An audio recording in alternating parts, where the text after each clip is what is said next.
Coming at you all the way live from Oakland, California. This is Revolution. And this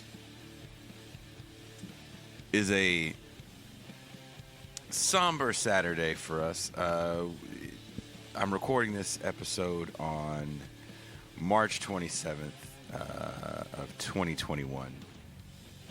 Usually at this time, I would be doing the Saturday show with my co-host, who unfortunately had a passing in his family, so we decided to not do the show. And I lagged on getting this episode up for patrons once again. But I promise this will not happen again. This is the second half of our last Saturday episode we did with our, like, jokingly, I kind of, internally we call it Black Ass Saturday. It's me, Pascal Robert, Black Agenda Report, Paul Prescott of Jacobin, and Marcus, the Left Flank Vets. And then the four of us bring on a guest. And so we had on, in the first half, which was the episode you probably heard earlier this week, Professor Sora Han from the University of California, Irvine, sorry. And in the second half of the episode, we had Ben Dixon of the Ben Dixon Show. And I had reached out to Ben Dixon like a year ago when I kind of started doing this thing. And I didn't hear back for a year later. He actually apologized. And, you know, I would say Ben's politics on TV tend to be a little to the right of where we are. He's a little more, I wouldn't say centrist. I would say he plays in water we don't play in necessarily, but that's not a bad thing. But I enjoy Ben's takes on the Majority Report when I saw him on there. And it led me to follow his shows that he does. And we don't always have to agree on everything. But his appearance on the show was an extremely honest one that I really, really and truly respect. I can't say it enough. The transparency he showed on this show was I don't want to say shocking, but was kind of refreshing. I think he aligns with a lot of our beliefs on this show. And one thing I also really respect is that, you know, he comes from the church. And if you've listened to this show quite a bit, you hear me say a lot about the leftists need to not be afraid to I don't want to say recruit, but, you know, there almost seems to be a turnoff switch when people are religious, like, oh, well, you're part of this other movement. And the right is not afraid to go into churches, and the fundamental Christian right is not as strong as it used to be, but it's still a presence. And there is a leftist tradition. You know, we talk about COINTELPRO, part of the people that broke into that FBI office in there. They broke into the FBI office. You know, there's been a far left Catholic movement for decades. So it was a fun show, to say the least. I think we went longer than I thought we'd go. We went about, this part of the show is probably going to be about 2+ hours long. And there were some jokes, definitely. And there was a great conversation about black politics being possibly a politics of containment. Are they constructing a new Obama? And by they, I mean the Democratic Party. Are they trying? Ben has an interesting take on that. I'm excited for you guys to hear that. And, you know, leave your comments for how you like the show. I thoroughly enjoyed the show. Pascal, Marcus, and I were like buzzing for days afterwards. It's created a little bit of a dialogue we can have now with Ben. And I hope to have some of the guests that have been on our show on his show. We told him, hey, you need to get Touré on your show. You need to get Mark Kimberly on your show. So this is our episode with Ben Dixon. This is the Saturday Crüe. And again, if you want to see this live and be a part of the show, because it's a very interactive show, then subscribe to the YouTube channel. Wherever you're listening to this, there are links in the description to the YouTube page. It's simply youtube.com. This is Revolution Podcast. /This is Revolution Podcast. And we do live streams every Tuesday at Standard Time, Thursday, 6 p.m. Pacific Standard Time, and Saturday morning, well, it's morning for me, 9 a.m. Pacific Standard Time. And they're good times. Also, become a patron. We've been doing a lot more patron-only shows. So now when we do our Tuesday and Thursday live streams, we cut it at an hour, and then we go into the after hours is what we call it, which is for patrons only.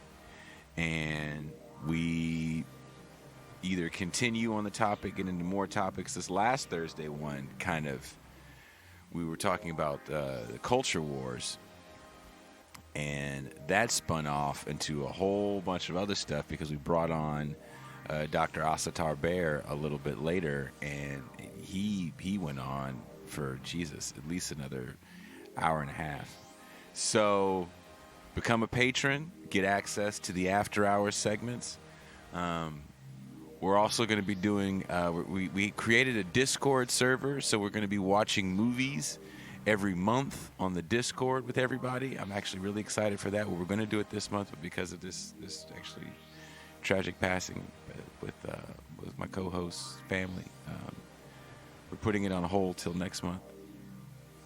We're still deciding on the movie. I think I'm going to put a post up on Patreon to see what you guys want to watch. Maybe I'll put it up on YouTube so see what everybody says.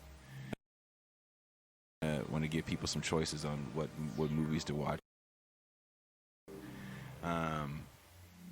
So I will get out of the way now. And here is our episode with the host of the Ben Dixon Show. You may see him on the Majority Report. You may see him on TYT, the Young Turks. Ben Dixon. Paul Prescott from Jacobin, Marcus from the Left Flank Vets, and we talk black politics. This is Revolution, and I am out.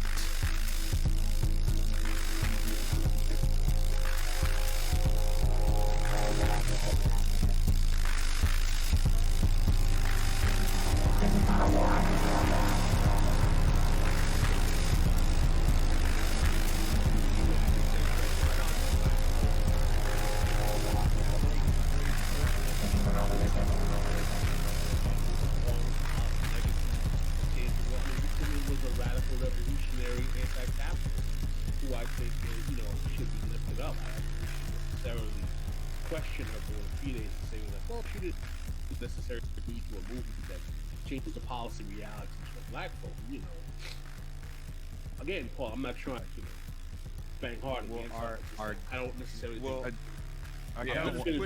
hold on, fellas. Let's it's one thing. I just. Okay. Go ahead. I'm sorry. I think my computer's freezing, so there's a delay. Okay. What I was saying was our guest is here. Okay. He has a very well. I see the chair, but I don't see him. So if he's gonna fly in it, that'd be pretty cool. That'd be some dope shit. There you go. So he has a very popular podcast on YouTube, The Ben Dixon Show. You can also catch him, I think it's every Friday on the Majority Report. He's on everybody's podcast. And mornings on he's on Twitch as well. You know, like I gotta throw out. Oh yeah, sorry, Marcus is on that Twitch shit. Yeah. Video games. Who uses Twitch, man? Who uses Twitch? The kids. Twitch is the man. Right. Coming all the way live from the ATL. The brother with maybe the best lighting in the game. I had my light on. I don't have the right lights on. Hey, everybody, I'm so sorry I am late. Thank y'all so much for having me. No. It's all that. Thank you for coming on. Always right on time. Yeah, it's we fine. good. We're all black, so being late is kind of what we do. We started the show 3 minutes late. We're gonna just be late. We was talking about beating kids earlier. It's all fucked up. And I had to run and go get my kids situated. So we all on the same page. Oh, you had to situated, right? Yeah. Situated. On this motherfucking. Exactly. I was hoping. I wish we should have held the Kirk Franklin clip. Because Ben, I gotta say, Ben? I absolutely. I am like high key Kirk Franklin's biggest fan. Sorry, like I just. Are you a gospel cat? Yeah. No, I mean, everything I do like now, my whole skill set was refined in the black church. I just couldn't stay in the black church. It just wasn't working out for me. But the best thing that came out of it for me was Kirk. So when I saw the clip, I'm like, oh man, they're gonna try to cancel my dude. And then I listened to the clip and I was like, yeah, it sounds about how you have to talk to a grown man. Like, if they're canceling him, then they're canceling a lot of people. It's like, don't get me wrong, like my kids are way too small. Like I don't even think I let them hear me say hell or damn yet. But if you're 33 years old and you coming at me like but my thing is, and I'm sorry, I'm just running my mouth, but what does it take? Like what happened in that relationship? Because for me to have to go at my son like that means that's been some long standing shit that's been going on in that family. So anyway. I don't know if you guys remember. Oh God, maybe I'd be shocked if Marcus and Paul remember this because this might have been the early 2000s, late 90s.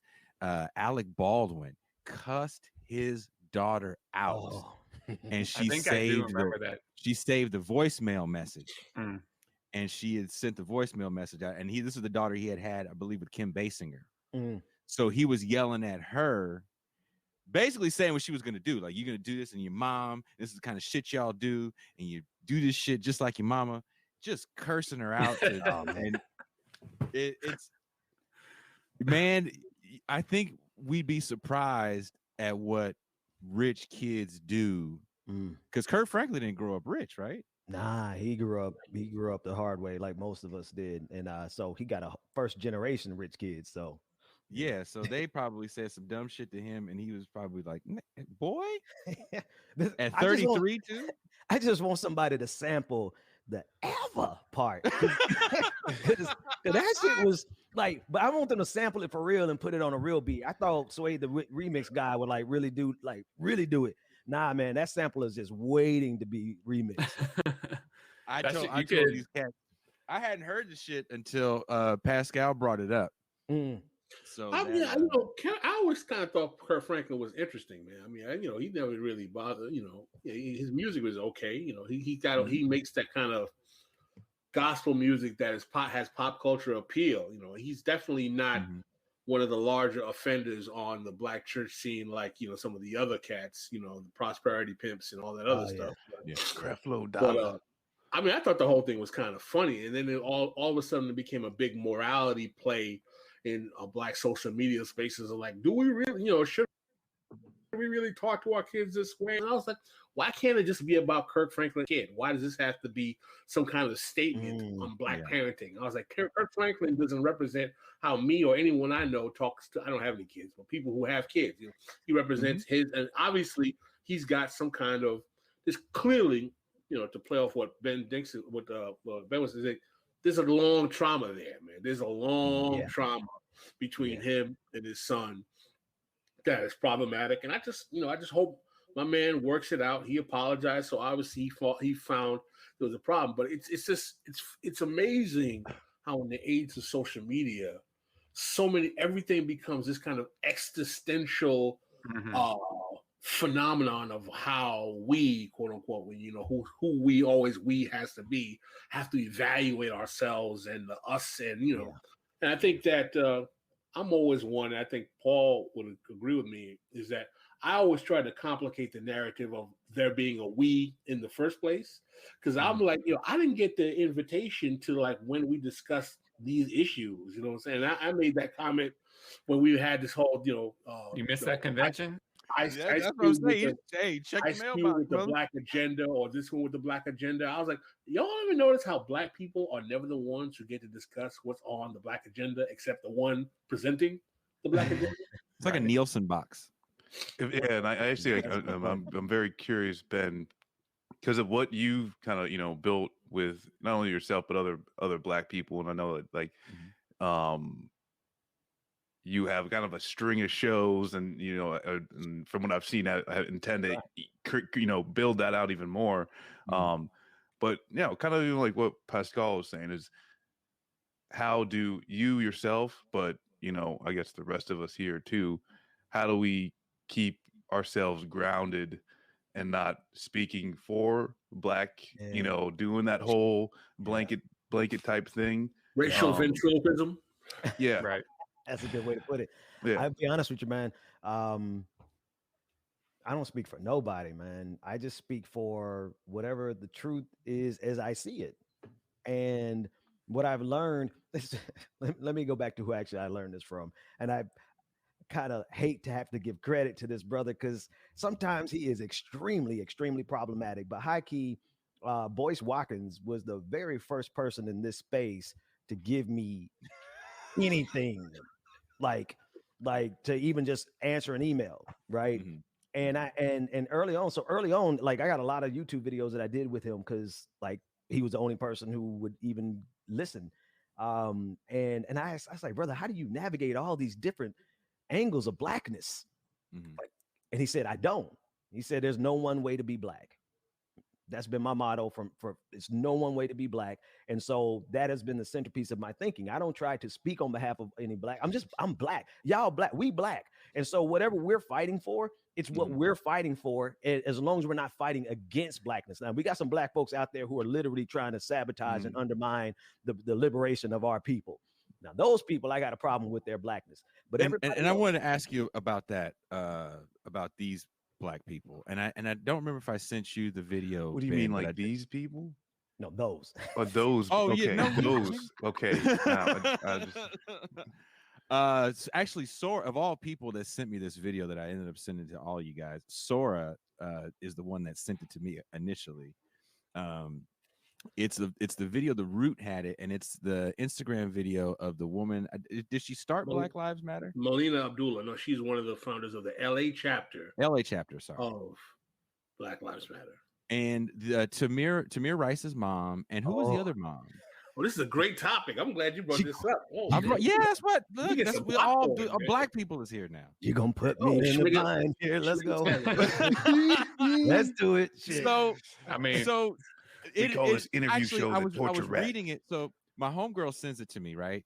Who just left the show. I don't know if you got to check any of it out. She just left the whole thing. And she sent this to me the other night. And she was kind of like, look at this shit. And she's in a similar space with these people because she's a professor down south at UC Irvine. And to see that these mothers of these slain children, some of them are hurting for money. They're seeing these foundations bring in millions, right? Literally merchandising their kids' death. Then on top of that, what really hurt me is when she said the lawyer, Benjamin Crump, and I'll say his name because I don't know the brother, and I'm sure he'll never come on here, who just seems to show up whenever somebody colored dies. He even showed up when this shit happened in Atlanta. He had a statement to say, and to see her say he didn't know jack shit about law in Ohio, and I had to fire him because he was fucking up the case. That blew me. And it really hurt me because they had at the end of the fucking thing, which it was, I won't even call it an article. It was just somebody clowning on a media site. They had a Venmo because one of the moms is facing possible eviction. Man. So you saw that? I saw the entire 30 minutes, and the thing that crushed me was Tamir Rice's mother having to make the choice between staying with her 2 older kids who were handcuffed with the police, or going with 12-year-old Tamir to the house. And that just but in the context of the question that you how you're posing it, I think one of the things that may have been forgotten in this process is the service that's necessary to, like, if what we do is glamorous. I don't care what nobody say. Like this I got a dope ass camera, lighting, and retweeting me, and I got famous people who I frame. Now if I to the left or to the right or down, y'all gonna be like, that nigga need to clean his house. Putting that aside. I know how to frame this bitch. I was gonna back myself into a corner. Yeah, exactly. But we gotta remember, man, that, and this is why I don't cover a lot of police brutality stories, because it does 2 things to me. It makes me want to go hurt somebody. So for me, spiritually and emotionally, I'm just not in a place where I can actually absorb that shit anymore. But then 2, I don't want to get clicks off of Black suffering. I tell my videos, I don't want the clicks. I know somebody else will do it. Somebody else will share it and get the word. I don't want the clicks, because I don't want the glamour of what we do to sully this real work that's being done out here. You know what I mean? So I think that there's some people in the movement who didn't get that memo. And the other memo that they didn't get was, if y'all get in the bag, y'all need to make sure everybody else is getting something. There should not be lost a child, especially when you built your brand off their bodies. Built your brand off there. And we were talking about that a little bit earlier with the new go ahead. I was gonna say, I mean, it's like earlier could be copy and pasted. Well, this is the problem with kind of social media fueled nonprofits posing, and even within Black Lives Matter, they use the term brand a lot, and it's like, why is this a brand? But I mean, the video, I don't know if we're talking about the same video, but Jason, what you showed me with the same one, right? I mean, you could see how she was trying to insulate from any criticism by saying, well, if you're criticizing us, you are doing it for ego, for the state, or you are, misled by agents of the state. And clearly, to me, the implication was Tamir Rice's criticism. There can be no criticism unless you're an enemy, which is this rhetorical trick in the book, but that's what she was using. I mean, listen, man. The fact that this woman, Professor Melina Abdullah, suggested that Tamir Rice's mother was a Fed because she was criticizing people who are using her child's name. Well, she said, when you are saying either this or you must be being used by the state, what does that mean? What does that mean? You're basically saying that this woman she's a Fed. She's being used by the state. That's absurd. Missed that part. Yeah, that's what she said. Yeah, I totally missed that. Yeah. She didn't directly say Tamir Rice's mother, but it was clear when you know the backstory. Who else was she talking about? Right. Well, it's like that's it's like anybody who critiques, the blanket statement was that if you're by criticizing the movement or challenging it, you must be working for the state, which is funny to me because I know people on the left who accuse them of working for the state. Quite frankly. Yep. People like throwing that around. That's the number one left critique. Everyone, if you don't like me, they get Ford Foundation money. They work with institutions within the Democratic Party. They meet with political operatives all the time. And you're going to accuse people who are challenging your so-called organization or quote unquote movement of working for the state. I mean, this is absurd, man. That's really talk about hubris. I just It blew me away. It blew me away. This is the same one who was talking about they needed do you remember when they were talking about Black Lives Matter credit cards or banking cards a few years back? That was coming out of the LA chapter. My God. What the? Oh yeah, that was a thing. And there was one chapter, I forget where, I think one BLM chapter about like, helping like people flip homes and stuff like that. I'm like, help people flip homes. What? Yeah. And also, I mean, the Black Lives Matter landlord program, is that something that they tried to start up too? I will find the link and send it to you. Not right now, but I swear I'm not making this up. But when in that rant in that video, I mean, also what struck me was just the lack of substance. I didn't hear anything of a political program in there. Unlike, I know I always bring up A. Phil Randolph, but he is the GOAT, so I'm going to keep bringing him up. But, unlike when it was talked about before in the sense of like anti-discrimination law, full employment, raising the minimum wage, like I didn't hear anything of a program in that whole rant except a vague thing about Black liberation, vaguely. You know what I mean? And I don't know. I mean, I'm just always struck by just like total lack of substance. So I don't know. Throw that out there. Let me ask. Oh, sorry. Go ahead, Ben. No, I'm so out of pocket. No, what I was going to say is so out of pocket. Give me about 5 minutes. This is where this Nigga, is. I just realized I had this same jersey on, this same hoodie on yesterday. I need to go. Hey, that's fine. Hey, that's man, fine. I'm looking at a video just came across my screen. Yes, and I'm like, damn it, I did not even. I told you I was out of pocket. We could have let that. German footwear is okay, man. It's not a problem. Rock with the Puma shirt. But what y'all are saying, I had not heard. I missed all these conversations. I did not hear that criticism of them saying that's not even a criticism. That's below the belt to even insinuate that a sister who's my son is 10. I am terrified of my son going anywhere without me, but it's just not possible, right? I got to send my kids out into this world, and y'all gonna make it seem like they are fed because they're upset about something they should be upset about. They should be upset about these things. If you listen to that interview, how could you not identify with their anger? What also hurt me too, I don't know if you guys feel the same way about it from a sports perspective, is I feel like, and this might get me into some trouble because I actually know people in his camp. I feel like when Kaepernick was sitting, it was really about what he was sitting about.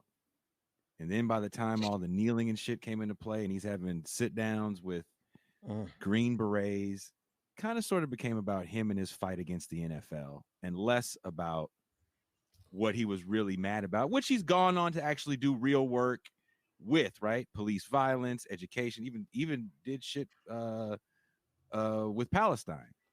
And then you see the NFL kind of go ahead and now they co-opt that shit. Everybody can put I like colored people on the back of their helmet. The end zone is like, we love niggas. You know what we're gonna do when you guys get a touchdown? You niggas, we used to give you penalties for all the dancing. Please get a synchronized routine of niggerdom in the end zone. Because racial grievance discourse is hot and profitable right now. Because there's going to be a whole line of Judas and the Messiah, Black Panther, Fred Hampton hoodies. Well, and I feel like the difficult thing though is that some of the, even with Judas and Black Messiah, and then whatever the Marcus Garvey one, it's all centered on the snitch. Yeah. And like, I know we've talked about Judas and the Black Messiah specifically, and like kind of how that movie came about, but I think part of it is realizing that a lot of the media that we just take in is meant to do these things, whether it's whitewash our history, pacify the way that we view our own just violent society. It's all kind of baked in. And then, there's something we were talking about with Sora, but like, no matter what tragedy, befalls our society, today, you can just be hell bent that the media class is gonna try and wrap it up in one box, but then also too, you're gonna have your Crumps or whoever You're gonna have the people that say, let me just shake every last nickel out of this crisis. Well, I mean, for me, right? I am always circumspect about the way the Black image is used and rendered in media spaces and popular culture. And I think that anyone who has even a basic understanding of the history and the way in which Black people have been depicted in media historically, even prior to the Civil Rights Movement, can understand why that's the case. But one of the things that I would implore all of us is to understand how this utility of the Black image in the post-civil rights era really kicks off. And if any of you have not done, I would suggest you read the Kerner Commission report from 1968 that Lyndon Johnson actually requested to study the urban rebellions or riots that were going on. We got to remember that between 67 and 71, we have 300 urban rebellions that happened throughout the country. And this is, if you guys will indulge me, I wrote an article called The Black Godfather for Black Agenda Report, and I had a piece from the actual Kerner Commission report. And if you will indulge me, I'd like to read this and to understand that this is part of the reason why I have that kind of circumspect attitude towards the way media depicts Black people. This segment is called "The Negro in Media." Finally, this is in the Kerner Commission report. This is a federal report studying how to neutralize Black rebellious consciousness. The Negro in Media. Finally, the news media must publish newspapers and produce programs that recognize the existence and activities of the Negro both as a Negro and as a part of the community. It would be a contribution of inestimable importance to race relations in the United States simply to treat ordinary news about Negroes as news of other groups is now treated. Specifically, newspapers should integrate Negroes and Negro activities in all parts of the paper, from the news, society, and club pages to the comic strips. Television should develop programming which integrates Negroes into all aspects of televised presentations. Television is such a visible medium that some constructive steps are easy and obvious. While some of these steps are being taken, they are still largely neglected. For example, Negro reporters and performers should appear more frequently and on prime time in news broadcasts and weather shows, in documentaries and in advertisements. Some effort has already been made to use Negroes in television commercials. Any initial surprise at seeing a Negro selling a sponsor's product will eventually fade into routine acceptance, an attitude that white society must ultimately develop towards all Negroes. In addition to news-related programming, we think that Negroes should appear more frequently in dramatic and comedy series. Moreover, networks and local stations should present plays and other programs whose subjects are rooted in the ghetto and its problems. Now, do you think it's a surprise that within 5 years you see shows like Good Times and Soul Train, and you see programs like, all of the Black Affairs television that pop up in 1968, the year this actual report comes about? Somebody's asking where they can get. I'll put a link up to Pascal's piece on Black Agenda Report, actually, so people can see it. I'll post it in the chat for everybody. It's reading your piece. I've read your piece quite a few times, actually, and then every time I read it, I have to go watch that documentary, The Black Godfather, on Netflix. Have you seen that, Ben? No, I haven't. No. Oh, no shit. I need to catch up. Oh my goodness. Yeah, you got to watch more Black television. I just don't watch. I don't watch a lot of TV at all, man. I just honestly, it's I'm behind on everything. I don't even. Matter of fact, I just reconnected my Netflix account, so I know there's a lot of people. There's a lot of people who are upset because I have I think I got 100, but I'm a communist when it comes to that Netflix password. I probably got 100 people who are depending on me re up. So I'm behind on everything. It's an interesting documentary, and it doesn't really talk about what Pascal points out. But if you read Pascal's article, and then Ben just disappeared. It's been happening to me. I keep losing connection, but okay, he's back now. Lost me. It's my bad. Yeah. I was like, I didn't know who was going. Was it me or you guys? Okay, here we go. When you read Pascal's piece and then you actually go watch The Black Godfather, you really see this man that was not just a power player in media and television and music. He started Solar Records. So Sherelle, Sunday, Monday, Tuesday, Wednesday. Yeah. And he also got involved in politics to the point where Bill Clinton's in the documentary saying we couldn't get elected without him. Barack Obama is in the documentary saying we couldn't get elected without him. His daughter is in the documentary. She got a job as an ambassador to some fucking island, like Grenada or some shit. So and the thing that's fascinating, this is a guy who gets started as being an enforcer of black talent for the mafia in the 50s. Damn. And he literally is a ruling class asset using black talent to facilitate political elections in the Democratic Party. I just want to say that Touré is watching the show. Touré Reed. I don't know if you know Touré Reed, Ben. Yeah. You need to get him on your show, if please. But he just texted me and said Shalimar. Like, don't forget Shalimar.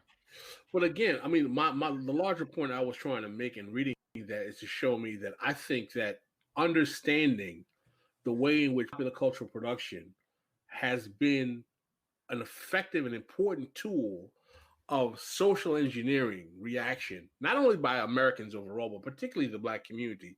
It's always distressing to me to see the extent to which, people, particularly black folk, use pop culture and media as the barometer of what reality is in black life, because it's all, and this is like, if you want to use a Marcus critique, this comes out of the Frankfurt School as well, the one-dimensional man, the reality of how capitalism uses media and imagery, so on and so forth. So this shouldn't be alien to any of us who are on the left, but I just find that it's so dangerous, particularly in the age of the Great Awakening, when we see so much capital being poured into black media cultural production, and it just rings all of these alarms in my mind. It just makes me go back right to the Kerner Commission report. I'm like, this is happening all over again, man. It's one more time. I'm curious what you go ahead. So I don't disagree with anything that you guys are saying, because the evidence is in the history, right? But I was speaking to Professor Jared Ball. He comes on the show as often as I can get him on there. And his criticism, particularly of Judas and the Black Messiah, is a pretty standard one, and I understand the context. But for me, it's like, if I trace my radicalization all the way back to the origins, it was like I came out of the Black Liberation Church, so it was, those seeds had been sown every time my dad got up there and started calling out white folks in the pulpit, right?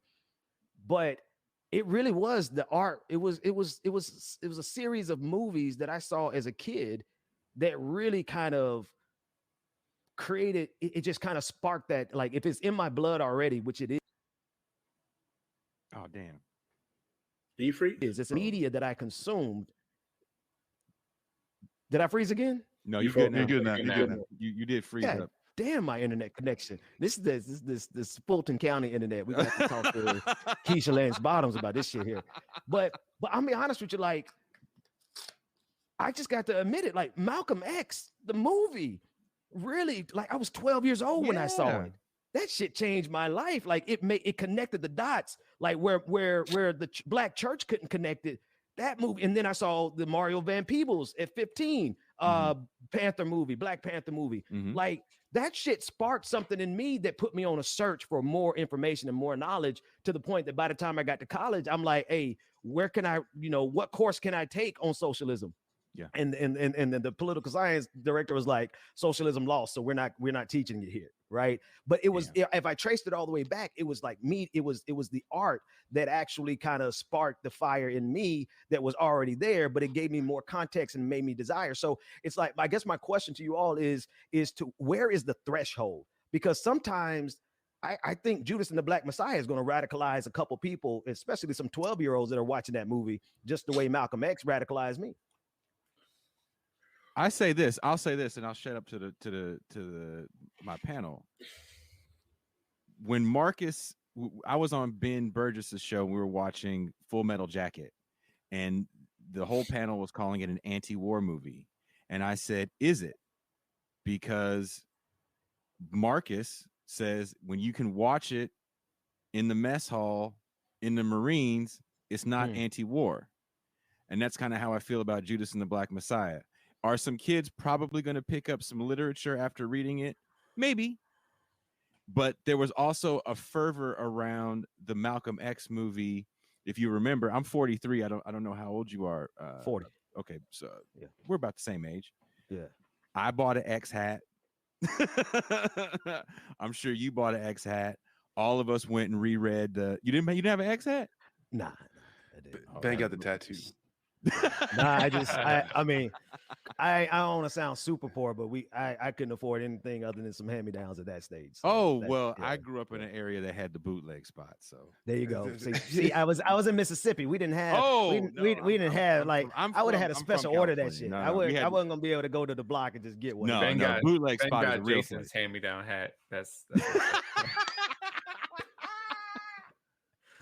But yeah, you're talking about the commercialization of it, the capitalism. And so, but it, and even if you think about like Malcolm the Che Guevara t-shirts, like seriously, like but also when you think about Che Guevara t-shirts as they come out of the late 90s, early 2000s, mainly because Jay-Z's wearing one in a very large performance he did on MTV, to the point where my son, who is 2, has a hand-me-down Che Guevara t-shirt that the person that handed it to him doesn't know who the fuck Che Guevara is. Right. And I'm not going to yell at him about that. I it's get the why dude from the t-shirt. But they got it at fucking Target. Goddamn. right. So my thing is there's going to be a handful of people, a very small handful of people that probably try to do some research on it. But that movie was just so vague when it came to their politics that what's the first thing you're going to read? I wouldn't know what to get into. To be honest with you, what am I going to read? The Communist Manifesto? They don't really mention it. I think he says Mao's name a couple times in the movie. But it divorces the mentality of their movement as well. Because when you hear people like Elaine Brown talk about the Black Panther Party, about, no, we were a political organization. And you watch that movie, they're shooting a lot of cops, but I don't really see why they're shooting cops. We never really saw any sort of abuse from the police. Originally, that movie was written as a redemption piece for Hoover, not by Shaka King and the Lucas brothers, but by the co-writer who actually had the script, who says this in an interview, that it was originally written as a redemption piece for Hoover, and they changed some things around, and you get Black Departed. Is it an enjoyable film? Yes, it is. But at the end of the day, it's Black Departed. Paul had us watch a movie that I'm really glad he had us watch called 10,000 Black Men Named George. Oh, did you watch that? I did watch it. Okay. I remember it actually from the early 2000s. That Robert Townsend directed. And Robert Townsend is a director that really gets slept on for the things that he's done, showing the light in Hollywood about racism, and even to do a movie on A. Philip Randolph. There's no way you're going to do a movie on A. Philip Randolph and it be a Hollywood film, because A. Philip Randolph was never really a Hollywood sellable cat. Malcolm X gave the right speeches and said the right things for Spike Lee to make that movie that is cinematically beautiful. Also, and this gets back to what Malcolm X was also they're talking over light-skinned people, Pascal. I'm sorry.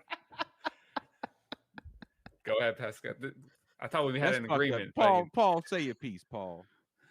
I talk to Pascal's ass every day. Well, I was going to say 2 things. I mean, one of them, again, this gets back to the legacy, and why I brought that up earlier about Malcolm X is again, the legacy and the achievements and the constituency. Why is A. Philip Randolph not a household name and Malcolm X is?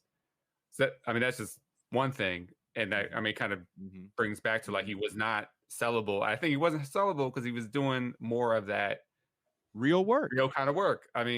But anyway, then the other point, I think just all this kind of points to just how, I totally get what Ben's saying, that art can trigger curiosity in people and it can lead to more. But, ultimately it is very limited, because even let's take 10,000 Black Men Named George. If the organization is not there behind it, or the institutions, it won't go anywhere. That movie came out when did it come out? The 90s? 2000.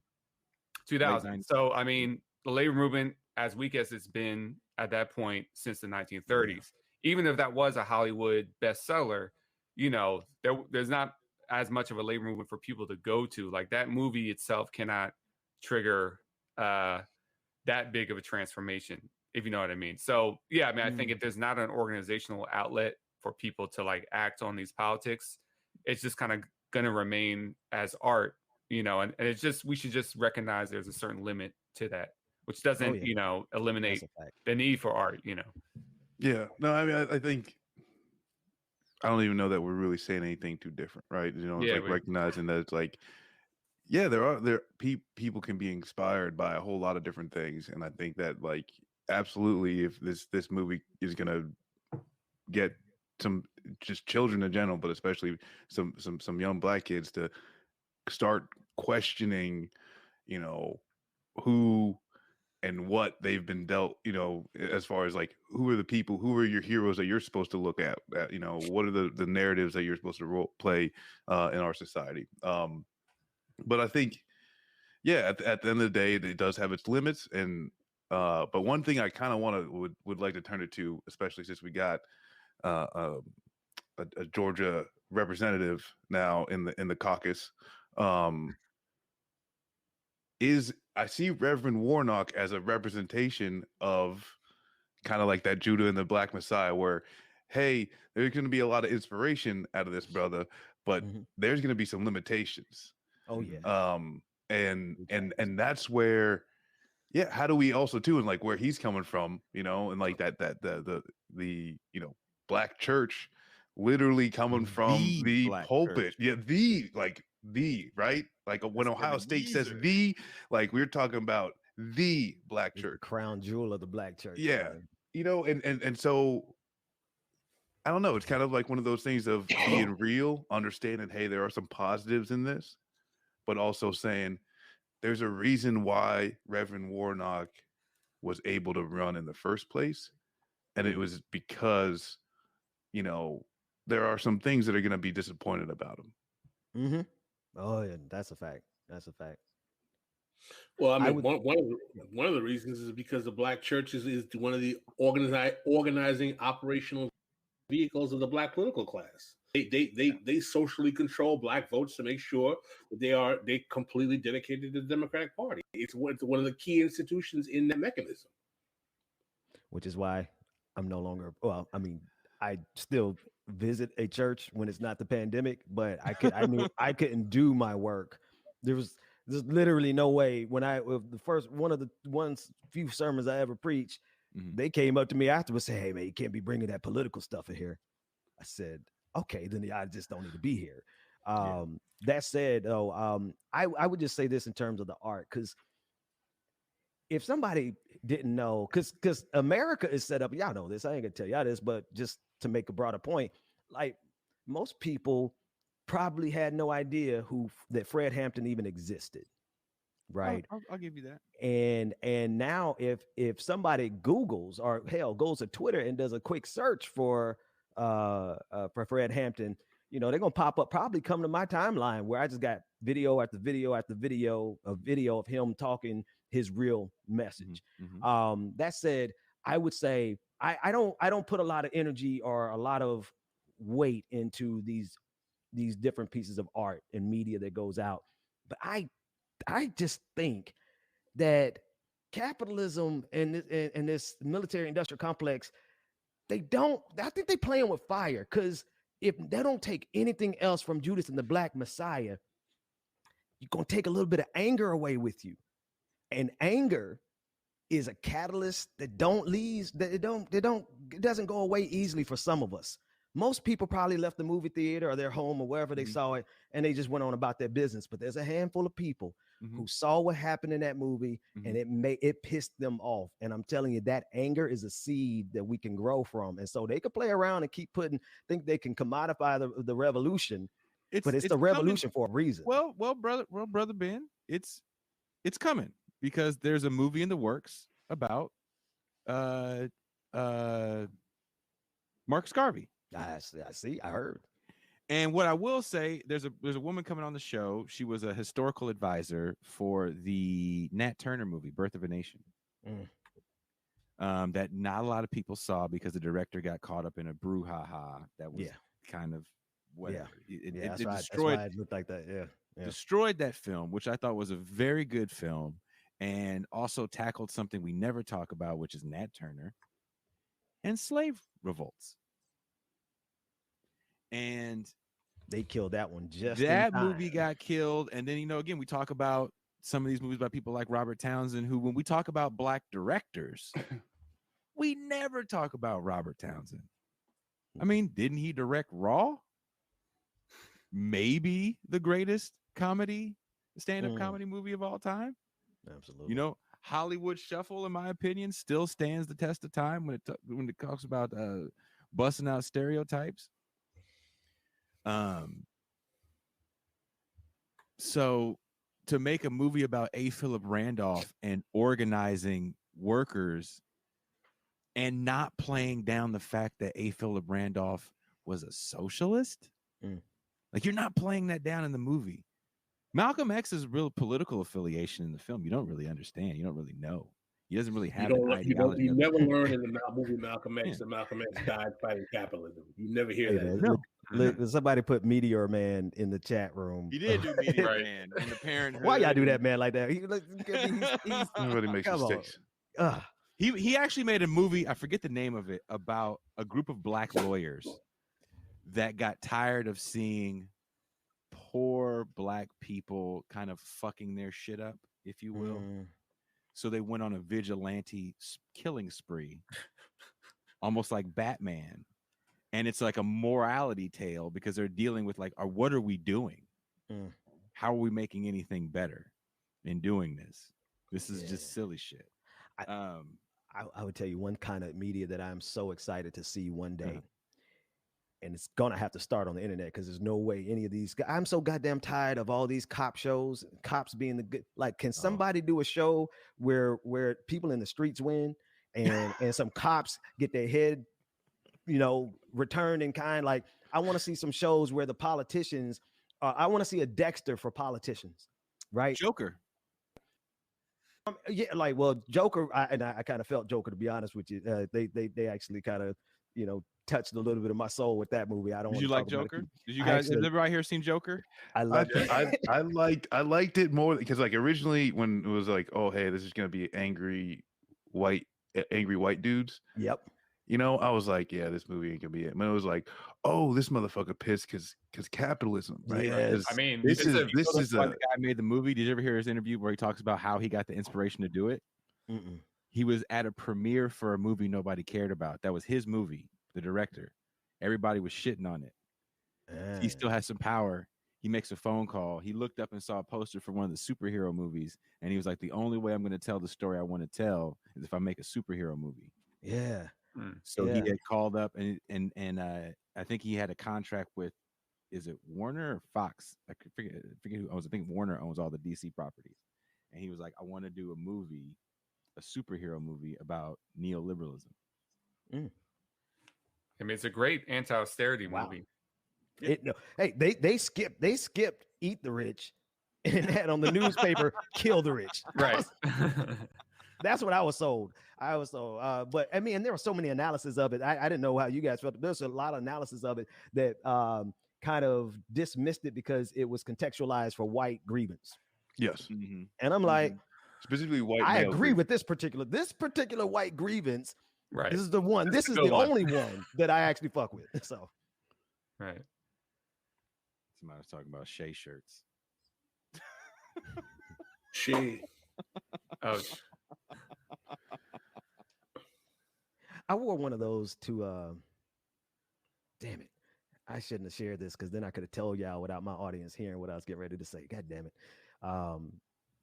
But many years ago, before I got married. No. I popped up into a strip club with a Magic City. This was long before I got married, though. It was long before I got married. You went to Magic City. And man, it's like, bro, the sisters, when they saw it, they were like, Che. And I was like, yeah. I was like, hey man, that brother got like it was a capitalistic shirt. I get it. I bought it. I don't know where I bought it from, but man, that was a little movement just because I wore that shirt. I didn't realize he was so popular amongst the strippers. But there you have it.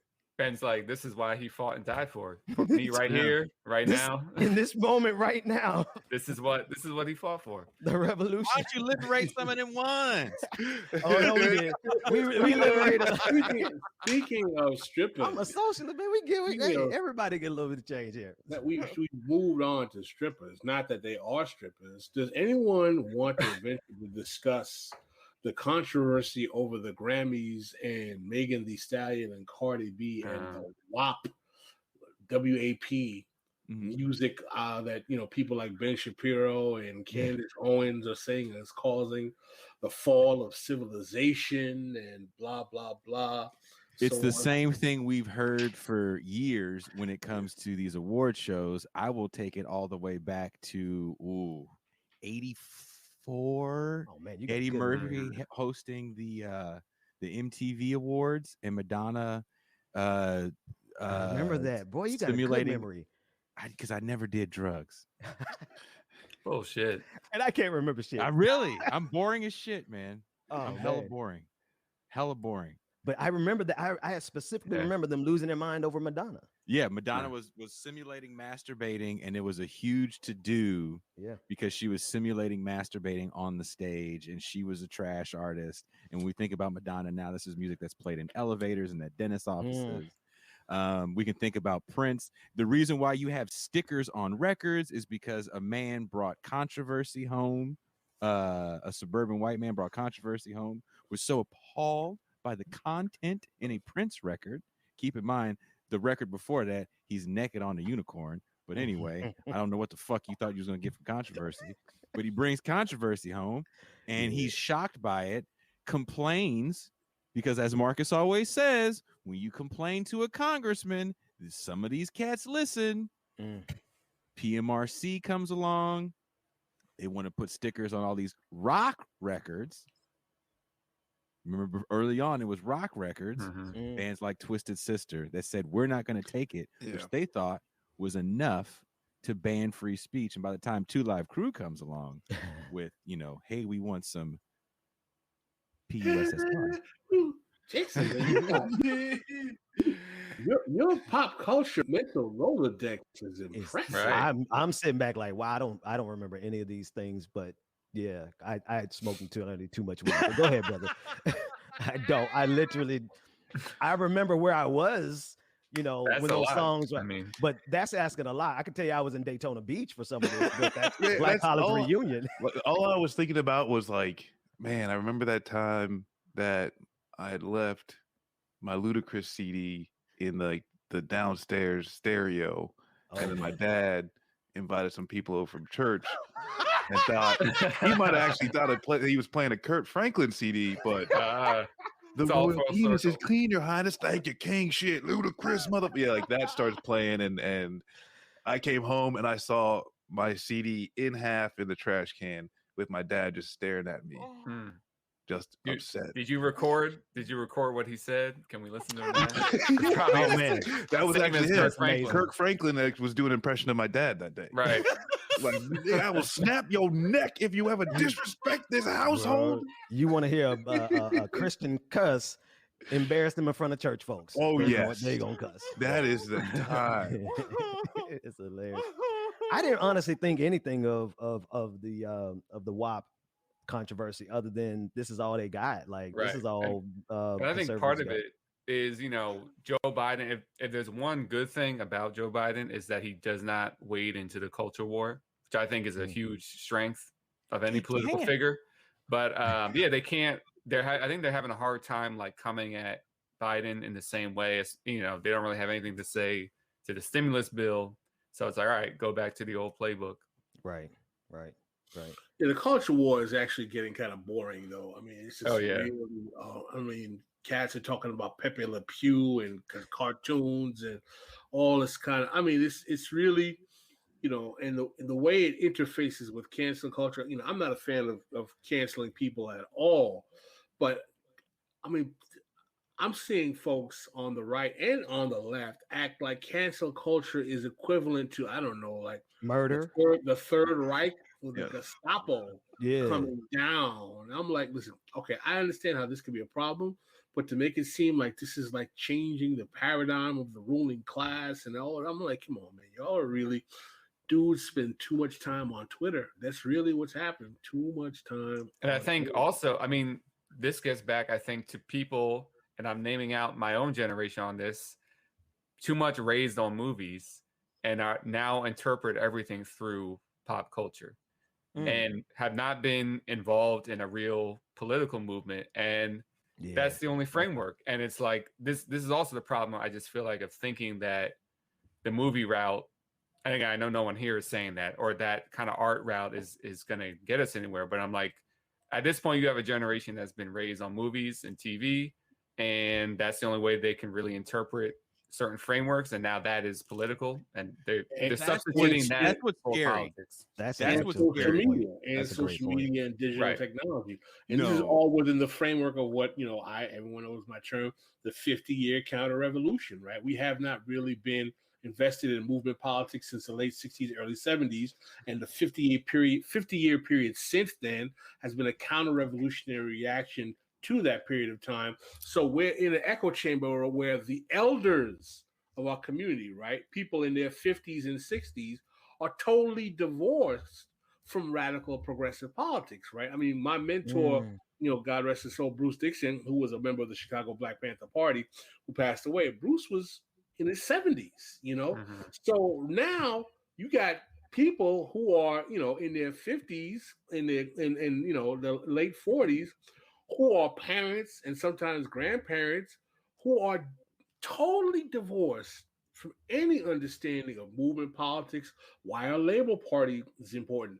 God forbid you talk to them about socialism or challenging capitalism. And that's in American society overall. Talk about within the context of Black communities, which because of obvious reasons tend to have elders who are somewhat younger because of, age constraints and diet and so on and so forth. So, think about that the guy who is the elder now, his greatest contribution to the liberation movement is what? Hip hop and the Beastie Boys? Damn. That's a good point. And I think, it's the decline of our institutions. I mean, today, 10% of workers are in a union. At its peak in mid 1950s, it was 37%. So you're just way more likely to have someone that has a family member that is even in a union and even understands what that can mean.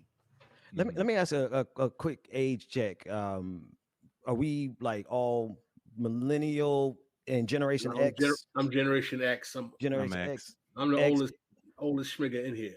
Yeah, like because we had a little kerfuffle on my show yesterday, a little argument with my co-hosts because they're all like younger millennials. I'm Generation X, and I'm gonna explain to them literally, Pascal, this is literally what you're just talking about. They gunned down, they murdered the liberation, progressive, socialist movement that was building in this country, and there was like an entire era where there was like, I don't want to say nothing because you had your revolutionaries who were back, still trying to fight the fight, but you didn't have any, like when I grew up, there was not a nationwide movement that I could attach myself to or even hear about or learn from, because it was just a different world. It was, we had to like birth this almost all over again. And this is not to criticize the last generation. They were literally being shot and killed. And so it just had to be birthed all over again. And so I was just trying to tell these young cats, I'm like, don't shit on Generation X, because Generation X, like we had to ravage, we had to sort through the ravages of what was left of after it was gunned down, and then kind of find it for ourselves.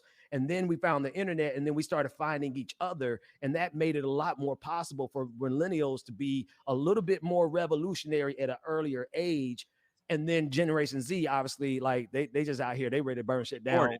like out the gate, and I love it. But can we admit though, Pascal and Ben, that what is that quote you say about hip hop, Pascal? If you think hip hop is the zenith of cultural achievement for Black people, was your contribution to the Black liberation struggle. Yo, man, there are people who make that argument. I'm old enough to listen. There are academics and hip hop scholars who were writing in the 90s that hip hop is the revolution, and it is where where we will transform society. I was like, really? Come on, for real? Adolf Reed has a great story. That was the discourse, man. There were people making that argument. That's wild. Yeah, Adolf Reed has a good story about in the 90s going to a DSA conference. It was like a DSA youth conference, and that was like the thing that was like, hip hop is the new revolutionary movement, or we'll bring it about. So yeah, that's real. But you know what? And what has it done? I was gonna say, you take a whole bunch of broke kids, and you give them more money than they have ever seen, and it is just it. And you show them that the way, it's just like these goddamn algorithms that I fight against every damn day. Like if I want to eat good, I just do a video about Trump, right? Yep. And I felt morally justified in doing it at the end of the campaign, because I'm like, fuck that dude. We got to get rid of that fascist. And then he's gone. So I have literally no reason to do a goddamn video about Trump. But the algorithms are set up the same way this music industry was set up. Everything in capitalism set up is to reward shit that doesn't change anything. It's like Touré says, Reaganism to a beat. Exactly. In many ways. Exactly. I mean, sit down and read the lyrics. I mean, you know what's sad? Working in music and going to all those fucking music festivals. There was one. What's the hip hop one you young people love? It's called Rolling Loud. Oh yeah, that shit was. Okay, so there's a festival called Rolling. They came to Oakland. I can't remember what year this was, like 2017 or something. And I'm there. And our office was set up actually right next to backstage, which happens every so often, but it is really funny because the people that work in production for music festivals are majority white people. So it's a bunch of white people next to the backstage of a hip hop festival of all the littles. This was the year all the littles were there and the mumble rap kids were there, and everybody sounded exactly the same. It was the same. Like I didn't know one artist from the other, and I was like, how can anyone be having a good time right now? And I'm an old man that hates everything, so I'm just see, I got a problem because I enjoy it. Man, you put on a trap beat and somebody mumbling on top of that. I used to hate it. I swear to God, I used to hate it, and I'm like, this shit is garbage. But then one day that shit, just the right beat hit my soul, bro. I was just in the car like, I don't even know what he said today. So, and I understand. No, I mean, we're taking it out of, we're not talking about the revolution, right? Because it's not the revolution, right? But just terms of like percolating in my black and white, just that beat just be that's. I mean, like I feel like I kind of feel like those. Like I've almost replaced music, like that, like actual individual songs, with like a 3-hour long lo-fi trap. Where it's like I don't need to be hearing nothing other than like it's the beat, bro. I need the melody just going along, like riding on a bus, right? Just like, give me something going along, right? But I think that going back to even like something that's like actionable, or at least the generational gap in action, and even just gonna do a little quick plug, something that we do a Left Lane Vets is even just trying to convince people to just do one email or one phone call to their representative, and not something like that. That's this revolutionary thing, but we have been devoid from political action in any sort, into which most people respond to us. I didn't even know that I could do that. I didn't know that I could contact my representative, and not only that you can do that, but they have to respond to you. Part of the fucking job is that they have to respond to you, and that people were just blown the fuck away. And that's just like that's a small thing, a very tiny small thing that we need to just start training the mass amounts of people to get back into the habit of actually just speaking truth to power and growing that, right? And then do you what's guys the next remember with Bill Clinton running in 92 how MTV started the Rock the Vote? Yes. To push to push the to push the Democratic candidate Bill Clinton, to make him relatable to the youth. So we always talk about Bill Clinton and playing the sax on Arsenio. That was one thing, but Bill Clinton was 24/7 on MTV when MTV was still a viable network where young people were getting quote unquote news. They actually had a news program throughout the day that talked about Kurt Loder. Was that the dude? Kurt Loder, Kurt Loder and another guy. I can't remember. Man, his it's name. so good to be around people my age group, man. I love these references. This is refreshing. I was gonna say no disrespect to my younger friends there, but yo MTV raps. I was gonna say I was 1 year old during that election, but I know of it. Literally, but. Was that my first election? That wasn't my first election. His second term was his second term. No, actually, I couldn't even cut it in his second term. That was 96. So my first election was 2000. Oh, all elections. Oh, yeah. But one of my first political memories is the Monica Lewinsky scandal. Like, just what vague, a hell of a way to have a memory, bro. Right, vague memories of that. That might explain a lot of my trajectory afterwards. But and why you hate Ken Starr and internet activity. I was going to say, Coach Will just mentioned vote or die. That was the second phase of that, right? Yeah. That was leading up to Barry Obama getting in there. Matter of fact, the first time I ever think I saw Barack Obama was when Diddy 2004.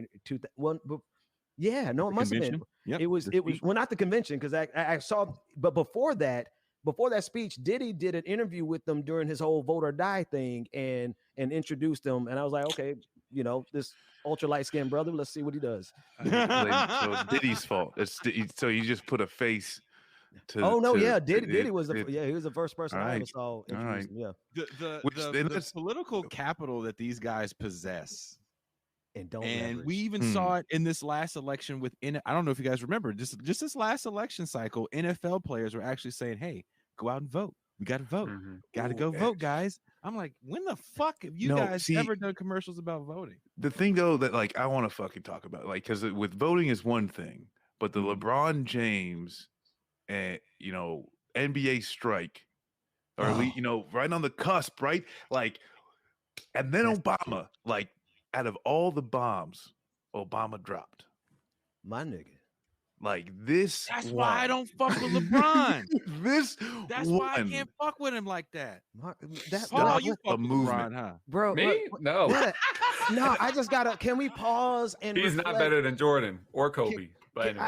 I just want to pause and reflect on what my brother Marcus, what you just did there. Of all the bombs Barack Obama dropped, that one is the most insidious of them all, man. Because when he said that's when I was really like, fuck this dude.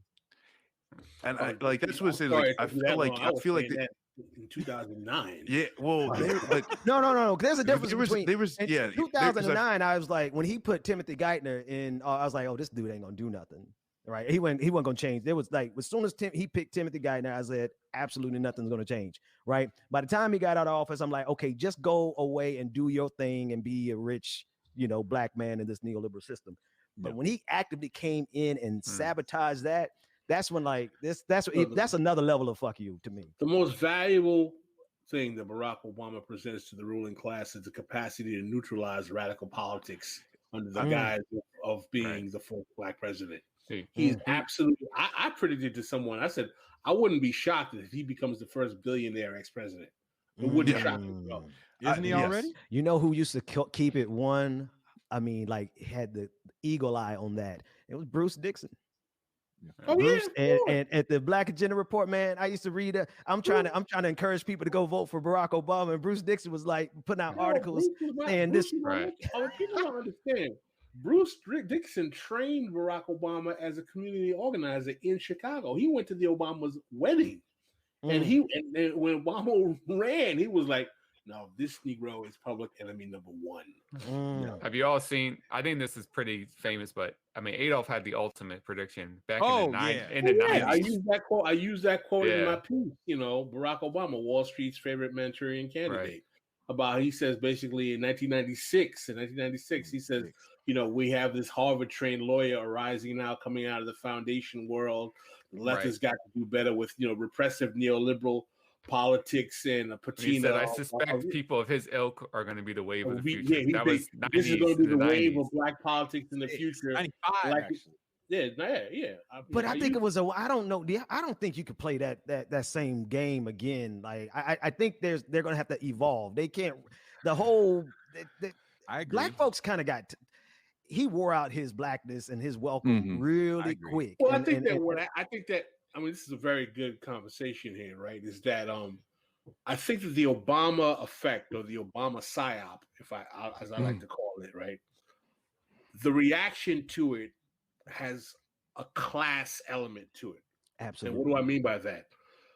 Black professional managerial class adjacent people are always going to have their allegiance to Obama because he vindicates and validates their class position. Yeah. He vindicates them in that all of the abuse that they take in the white professional world, they can say, I have my black president, haha. And he validates them in that he makes them feel like they are important to the system. So they will always have an allegiance to Obama as a symbol of what they aspire to. But what I do see is that amongst more working class adjacent black folk, that the love affair is over with Obama. It is done. It's like, F that dude. Like, what did he do for us? Like, literally, it became easier to recruit black people for the Republican Party because of Donald Trump, because of Barack Obama. Right. Well, the thing is, though, I mean, Ben makes a very, very, very important point here: is that the failure of the Obama presidency to bring forth material, tangible policy that improves the condition, not improves the conditions of Black Americans, but a 50% loss in wealth, a complete, erasure of economic condition under his presidency, causes a segment of the Black constituency to say F the Democratic Party whole cloth. Yep. Whole cloth completely, right? Particularly when the next candidate in 2016 is Hillary Clinton, and she is assigned to be, the mother of mass incarceration vis-a-vis, lock them up and all of the commentary she made during the crime bill. And one of the things that I think that Black loyalists to the Democratic Party fail to realize, and I've said this before, is that mass incarceration resonates with younger Black people in a different way than it resonates with older Black people. Because if you look at the statistics, and this is a fact, 1 in 9 millennials has a parent that was incarcerated because of mass incarceration under the Clinton crime bill. So what we have to understand, right, is that if you're dealing with Black people who are 55 plus, they were, if they're still voting and they have jobs, they were fully adults in the crack cocaine era. And if they didn't get caught in the system, there might be some of those middle-class folk who were like, we needed that because crack was ravaging the community. Well, now you have a group of people who are under 35, under 40, who have parents who got caught up in that system, and they look at mass incarceration as the only thing next to slavery that's as bad for Black folk in this country. And anyone who had their fingerprints on that is persona non grata. And so what we saw in 2020 is that this massive rift in the Black electorate around, percentages of people say, I'll vote for Trump before I vote for Joe Biden. And people were talking about, they were trying to attach that to, a Black man want that piece of paper. I found those kind of articles rather offensive because they were unwilling to realize that large parts of the motivations as to why Black men did not want to support the mass incarceration ticket is because they were the ones who were more personally affected by mass incarceration and its consequences. And for most Black people, I mean, it wasn't necessarily voting for Trump, it just wasn't voting. And I think for most working people in general, interestingly enough, I mean, there's been like a 30, 40 year decline in working class voter participation there was one uptick in that 40-year decline. That was actually Obama's first election, because I think that was an FDR moment. That was a moment that called for an FDR response, and people thought he would give it. But to the earlier point about to Ben's earlier point about they got to evolve, and I think we saw, they try to do something similar with Kamala, but it didn't work. Right? It didn't work because Kamala doesn't have the game. No, yeah. Right. They're so also, dumb, bro. They putting out pictures of her walking through the. Nobody got time for that this time. Listen, Jason will attest to this. I have nothing but contempt for Obama. I hate the Bidens more, but I will always admit this: on terms of raw political skill and talent, the boy is a prodigy. Obama. Obama. That's where in terms of the ability, the skill, the emotional manipulation, public speaking, they created the Negro in a petri dish where they did it right. Cory Booker can't do it. This is why I question if the Black community is actually, or the community at large is actually done with Obama-esque, type of thing, or they're just waiting for the next fucking rich salesman, right? Like they just because Hillary Clinton, Joe Biden, and the Democratic Party they are comically terrible at politics. They are comically terrible at relating to people on just a human fucking level, right? That's where people actually buy in to lizard people. Why? Because you look at Hillary Clinton actually try and have a conversation with people, you're wondering, you're questioning humanity at this fucking point. So I think that if the Democratic Party happens to stumble on another smooth, silver-tongued motherfucker, it will leave itself to the same thing. Let me tell you why I disagree with Marcus. Hold on, let Paul jump in and then Pascal. Well, I think it depends what other alternatives are there. So the thing is, like, when Obama ran, there was not a left alternative. But you saw now with Bernie, and I know for some reason everyone forgets this every minute, but among Black voters 35 and younger, Bernie was number one in 2020 and was second overall Black voters to Biden, and that was narrowing all the way up to Super Tuesday. But my point being is that when there's that other option on the table, that changes the game. Now you actually have options, and of course, Bernie is Bernie. He has its limits as a person and a candidate. I think we can look forward to a future of other left candidates who are, younger, and all that. So I think it all is the context of like what else is there as an option for people. I just remember too that obviously having a left alternative, but like Hillary Clinton and her campaign like spit in the face of people in Michigan. There was like about 32 to 35,000 votes. Democrat whole ticket left the president blank. And so like the Hillary Clinton, they were ridiculously bad. And so I'm just nervous. I'm scared that there hasn't been there hasn't been a lesson learned large scale from Obama. We'll see what happens with Raphael Warnock. Democracy now played his entire speech. I played his speech too. It was a good speech because one former preacher to a current preacher. I was like, okay, this is what you do when you send a preacher up there. Okay, cool. But sorry, Raphael. Like he ain't gonna be president. I see. Look, man, I remember when my dad sat me down and he told me that he wanted to vote for what's the light-skinned brother's name? The general Colin Powell. Remember when Colin Powell wrote the book? My daddy was like, man, son, this might be the first Black president. And he was ready to get behind that shit.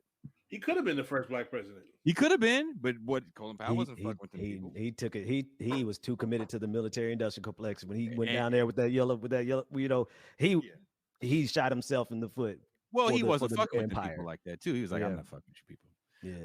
Pascal, you were about to because I wanted you were about to say something about the possibility of another Obama. Did you?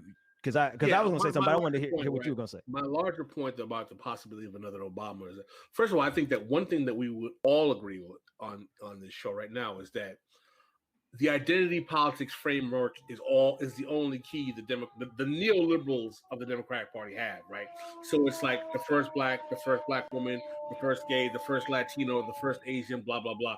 So when we're questioning whether the Obama model will work, we the larger question is that will that first XYZ demographic hustle pull it off for them, right? Okay, so understand that the question we have to ask is that is America still caught up in that first XYZ demographic zeitgeist?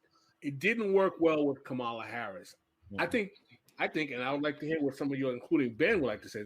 I think that the reaction to Kamala Harris, just like what I was talking about Obama, had a class element.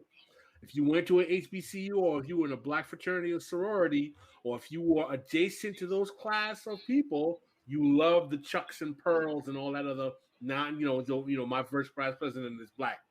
That represents, less than 20% of Black America. Right. There are a lot we ain't got of enough. Before somebody answers, Paul, our lovely co-host from Jacobin's YouTube channel, also Jacobin contributor, has some prior engagements he's got to take off. Thank you so much for coming through, Paul. I appreciate you. Yeah, thanks for having me. This was great. I'll be glad to come back on soon, but I wish I could trash talk the Obamas more, but gotta get off. You gotta get out of here. Right.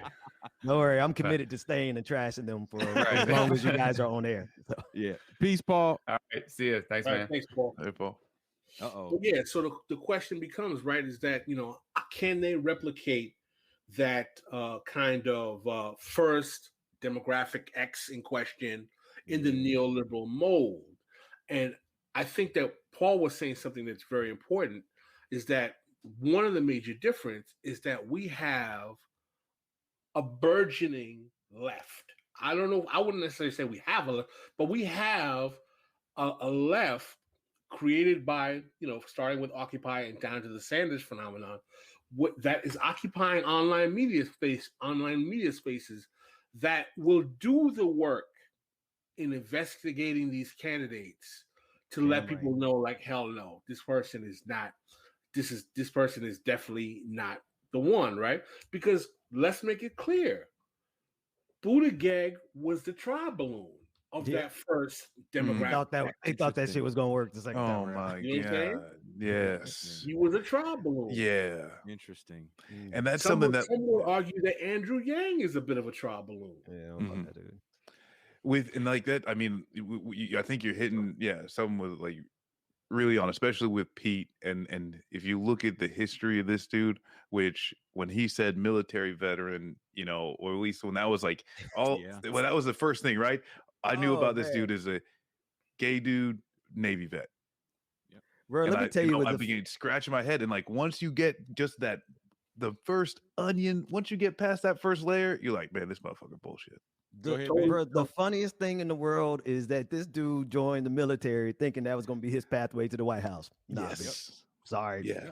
You did that shit. You put I don't think he was ever in any real danger, probably, but still, the fact remains, like, this nigga put his life on the line for a resume builder, and now it's literally the thing that we look at and be like, okay, that's a red flag. Yeah. The fact that he got a cabinet position. Yeah, but man, around and got a cabinet position. Yeah, I mean, well, I think that's the height of it. I think that's the extent to, because here's the thing.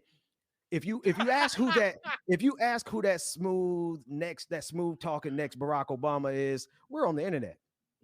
And the reason we're on the internet is because we were too fucking poor to actually matriculate up the ranks of the Democratic Party. They messed up and let too many black folks who actually got the skill set to do even better than Barack Obama, because Obama, he's cool. He's all right. You know what I mean? He was good at the time because we hadn't seen anything like that. Yeah. But in terms of just communication skills and actual, all right, brother. But there's too many black folks who ain't got nothing. There's too many Americans who simply ain't got nothing. And they don't have enough petri dishes to recreate it and they don't have the time.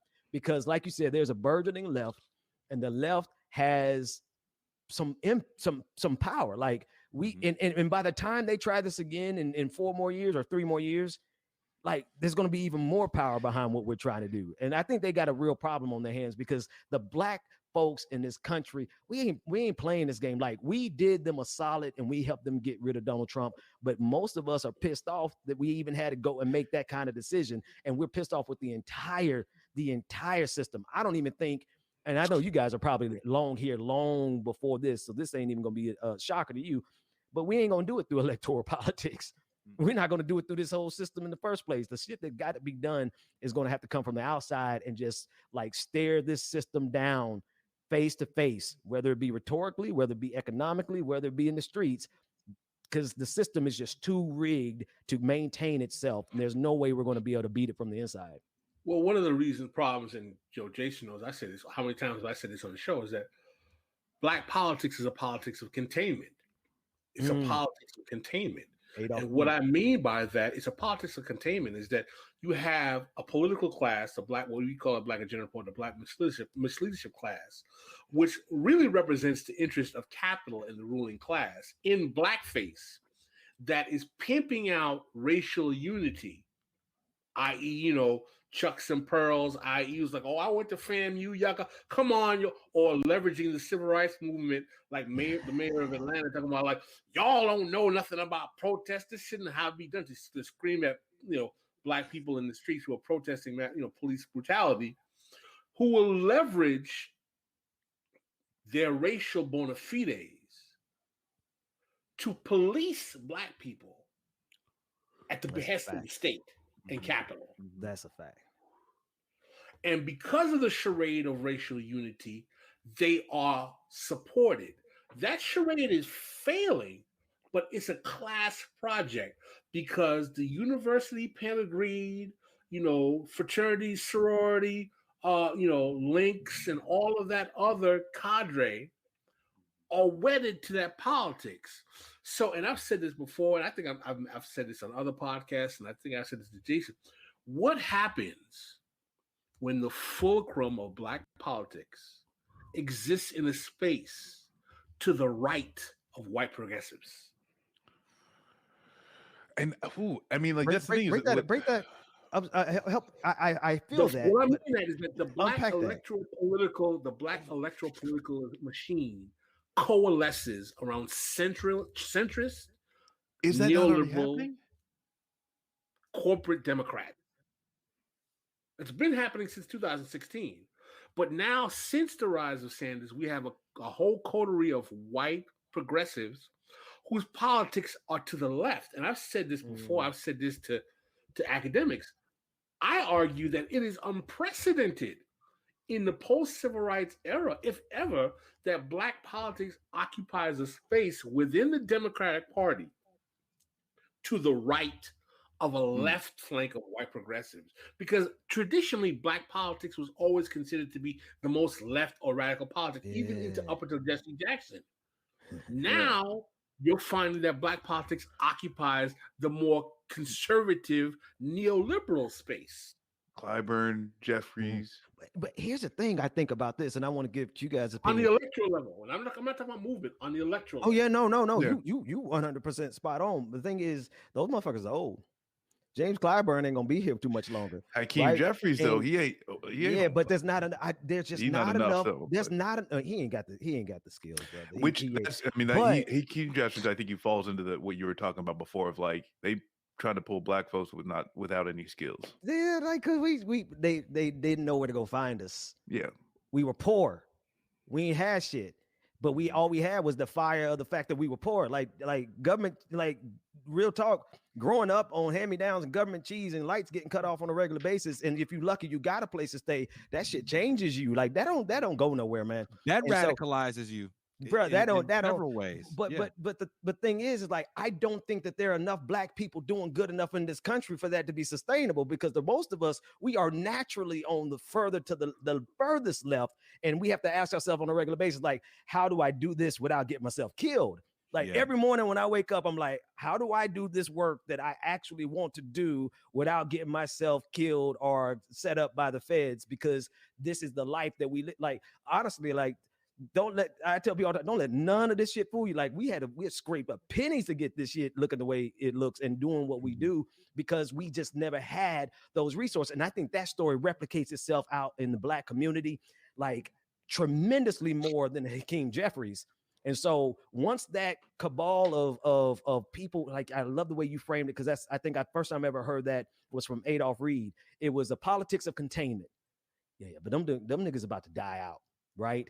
And I don't think that they have a bench that is qualified enough to go up against people like the 4 people on the screen. I just don't think they got it. Yeah, and I mean, this is like, I mean, we're something that but the thing is, goes into my passions, though. Is that this is a class project, man. Yeah, but the politics, though, of it all. This, I mean, like when Ben says this is got to come from something from outside of electoral politics. So. Is they're saying like, you look at the Nevada Democratic Party and what happened with them. That was a big move. Big move. Big move. I think we need to see what happens with it because the establishment went full scorched earth, and they would rather see the Nevada political just scene fall to Republicans than it actually fall to leftists. Or at least give leftists. But let me ask you this. Let me ask you this, because we all are waiting to see what happens with Nevada, and that we still, I can't find any more press about that proposed legislation to let tech companies set up pretty much their own sovereign nations within the state. I saw that the governor had yeah, because it wasn't necessarily a legislation. It was a proposal out of the governor's office, which I don't necessarily know too much about the state politics there, but it wasn't official legislation that was getting actually put in to like the legislature and all those things. You know, it was this governor, he'd floated this fucking idea. It created some buzz. His office then generated this larger, proposal, if you will, but it's largely just creating, Mad Max Fury Road bullshit. It really was. Yeah. Yeah. And what scares me about that is a lot of progressive people tend to be closer to tech than they think they are, because to Ben's point about where are the revolutionary voices, a lot of those people come from tech, because that's where you're going to make the money, where you're going to change the world. People get into politics because you want to change the world, right? I mean, good faith. Let's just be, good. Yeah. So a lot of that mentality goes into the McKinsey world, the tech sector. I'm going to go do this thing. I'm going to go create this app, and only then I'm going to Andrew Yang it and save the world and show them that UBI is the way and stop the robots from taking over. So it's going to be interesting to see how that is proposed. You know what my reaction was to the DSA takeover of the Nevada electoral constituency? I can't wait to see these folks bang up against the Black political class throughout the country and see that shake out. Because it's already happening. If you don't remember, right before the November election, there was a big kind of brouhaha between how members of the Sanders faction and the DSA types were challenging Biden to not hire lobbyists in his administration. And you had fixtures in the Black political class who were literally arguing as to why Biden should hire corporate lobbyists in his administration because it was good for diversity. And also remember Hakeem Jeffries who was thumping his chest talking about how we ain't going out without a fight. He was talking all this mess during the 2018 primaries of 2020. And then you had Cori Bush take out the Clay family in St. Louis. And then all of a sudden he had to walk away with his tail between his legs. So let's make this clear, right? The Black political class, particularly the Congressional Black Caucus, is seeing these new, we want to call them progressive DSA people, have you with. My politics is to the left of them, but still, they're seeing these people as a threat. And it's going to be, I want to tell you, to answer Ben's question as to what I see happening, I see someone, a hybrid, someone who is going to come in under the DSA left kind of banner but actually be a sleeper cell neoliberal that rises up that they're going to allow to play the game. If I float the name Mondaire Jones out there, I'm not feeling that cat because he kind of was one of those people that was part of that bill. Mondaire Jones is a congressman, freshman congressman, I believe, out of New Jersey. New York. Yeah. Took out Elliot Engel, right? He's the one that took out Elliot Engel. No, that was Jamal Bowman took out Engel. Yeah. But Mondaire, he did, but that's the thing is that I feel that Mondaire Jones is that cat. He could he got the swag, bro. He ain't got that sauce to carry at that level. And that's something that true, but also too, I think that at the end of the day, even the Obama, just the campaign was built different than what Hillary did and what Biden did. That's true. The Obama campaign just basically did good politics. They did, all counties, 50-state strategy, just good fucking politics. Like there are movements going back. Hell, you can talk about dudes in Maine getting the clean and clean air, clean water act, and the things that they get like going across the country, having to sell it. Similar to the ways that freaking motherfuckers went across with the Federalist Papers selling the Constitution. There's just basic things that are good politics that the Obama campaign did that no one else really took advantage of, which is dumb, that other people could very well do. And that's where I don't think you necessarily need a super 10 out of 10 smooth as fucking silk motherfucker, where just basic good tenets of organizing and politics can move people into that realm. But to get past Pascal, to get past this podcast, to get past us, like they got Obama did not have the barrier to entry that everybody got right now.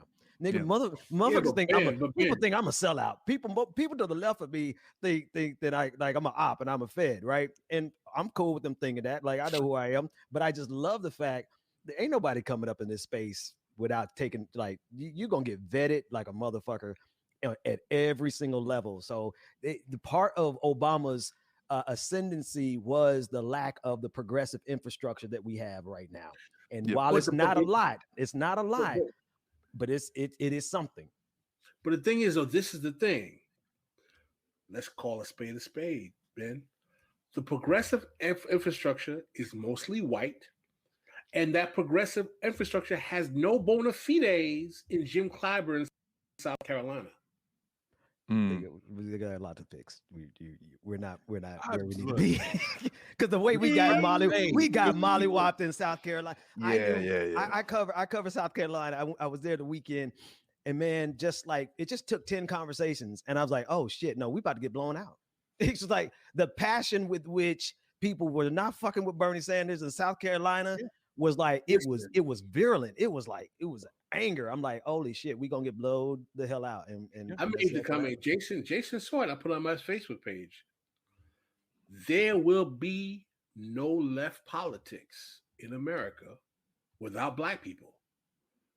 Facts. Because if black people are not a part of left politics, black politics will destroy left politics in this country. Damn right. Because didn't black politics stop in 2016 and 2020? Like did it? And they didn't want to listen.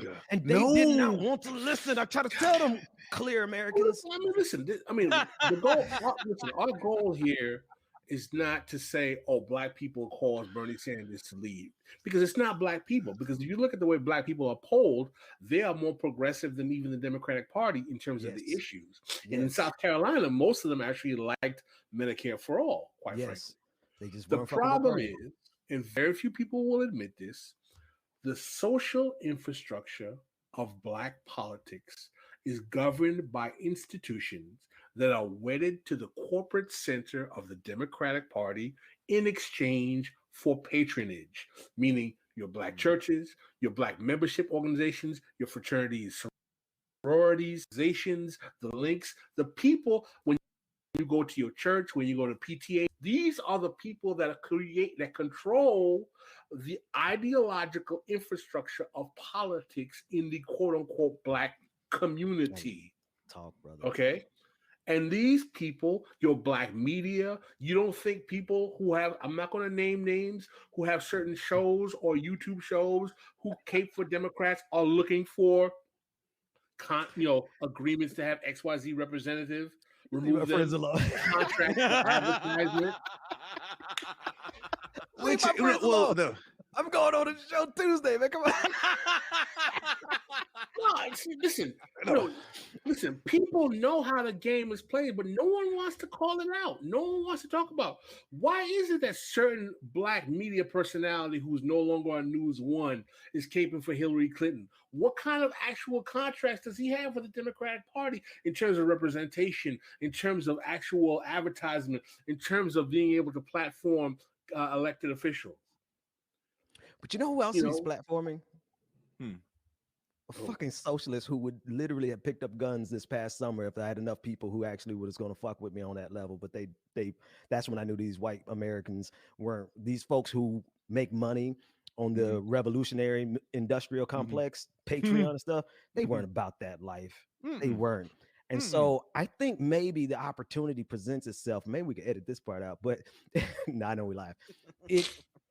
I think the Manchurian candidate is going to come from a different direction, and they ain't even going to be a candidate. I think we have an opportunity because you said it, man. We are to the left of everything in this country because why the hell would we not be, right? It's literally a requirement for our survival for us to understand the nature of the police state, which is a byproduct of the military industrial complex, which is there to protect capitalism. Like we will figure that shit out simply because the police hit us across the head or killed one of our cousins. You know what I mean?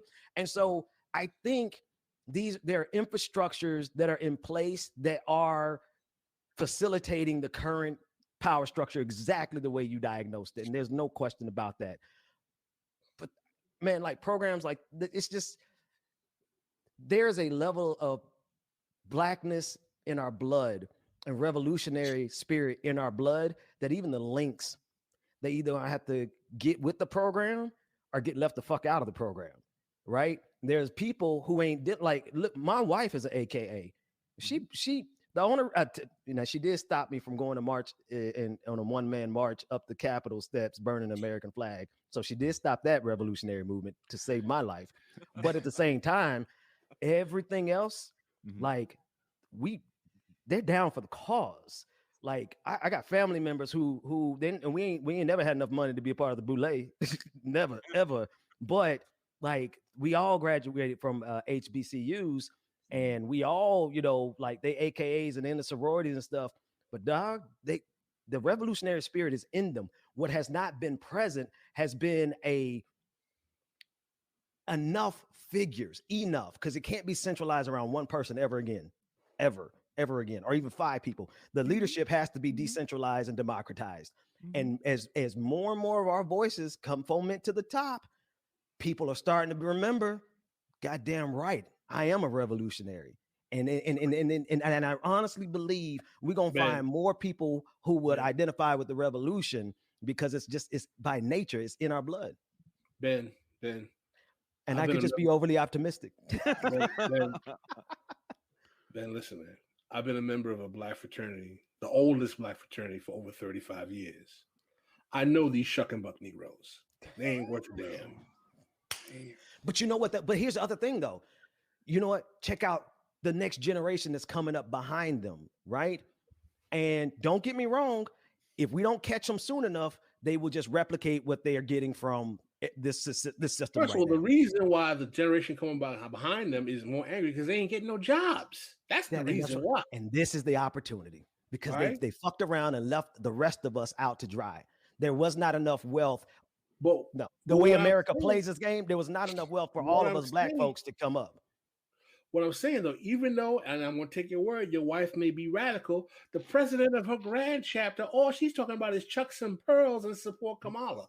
I guarantee you. Yeah, all she's talking about All Right, she's talking I gotta be about quiet is at like, this point. you know, You ain't gonna get me in trouble with my wife. Not on this. Well, I mean, I feel like let that there's nigga have my name in his mouth again. are we splitting the generational thing in just a different mode? You know, when you're speaking of Pascal, when you're talking about the black fraternity people that you know versus maybe the people that are coming after in this time frame, right? If you look at Bernie's campaign, like that's the breakdown. Yeah. Young I black would people say now.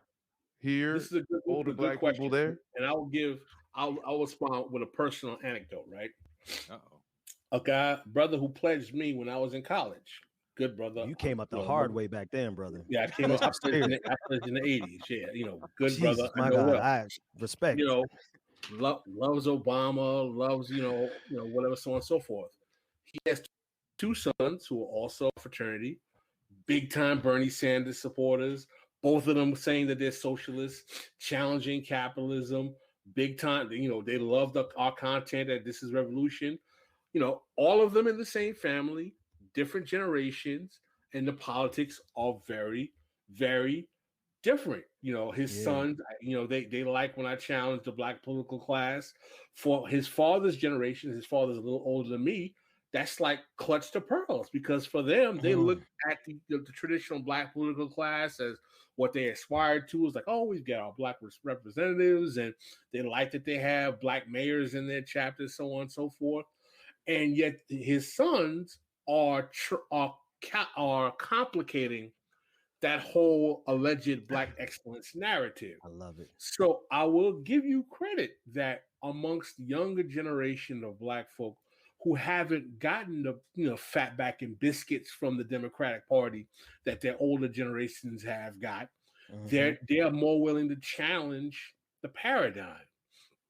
However, in terms of the political infrastructure of these communities, when Jim Clyburn has the South Carolina primary, and he has the phone number of every grad chapter president for the Alphas, the AKs, the Kappas, the Qs, and the Sigmas, and the Deltas in his Rolodex, he ain't talking to that 22-year-old kid who has a Bernie t-shirt on, who likes to, read, Marx's 18th Bremier.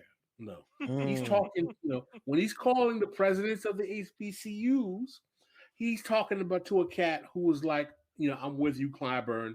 Just make sure you get that federal set-aside money for me in the next, congressional hearing, so we can build that gymnasium.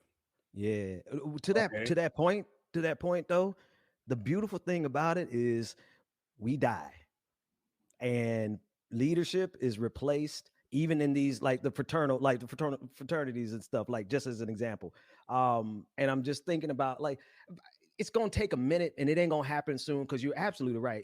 As you diagnose what's happening around us right now, we can't argue with you. I do believe that there's a big enough chip on all of our shoulders who grew up the hard way, man, for us to actually start replacing some of these people on the outside. The inside has mastered the art of protecting themselves. And I think we got an opportunity, man. Here, I'll give you an example. My wife and I, we started this company that we're trying, we fight for our lives, but we're trying to build this black media company. And our motto is liberation is excellence. Black liberation is black excellence. And we want to change it, flip that shit on its paradigm. Like the very best of the black community were our revolutionaries.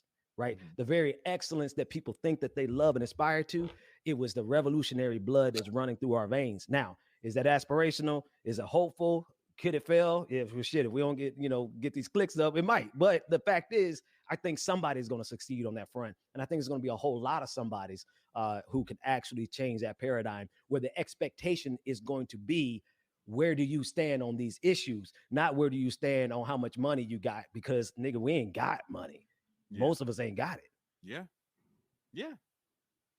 Like, people don't understand. Like, this show is held together with tape and duct tape. Oh my God. I literally have to re-duct tape my sun thing on my car because it won't stay up.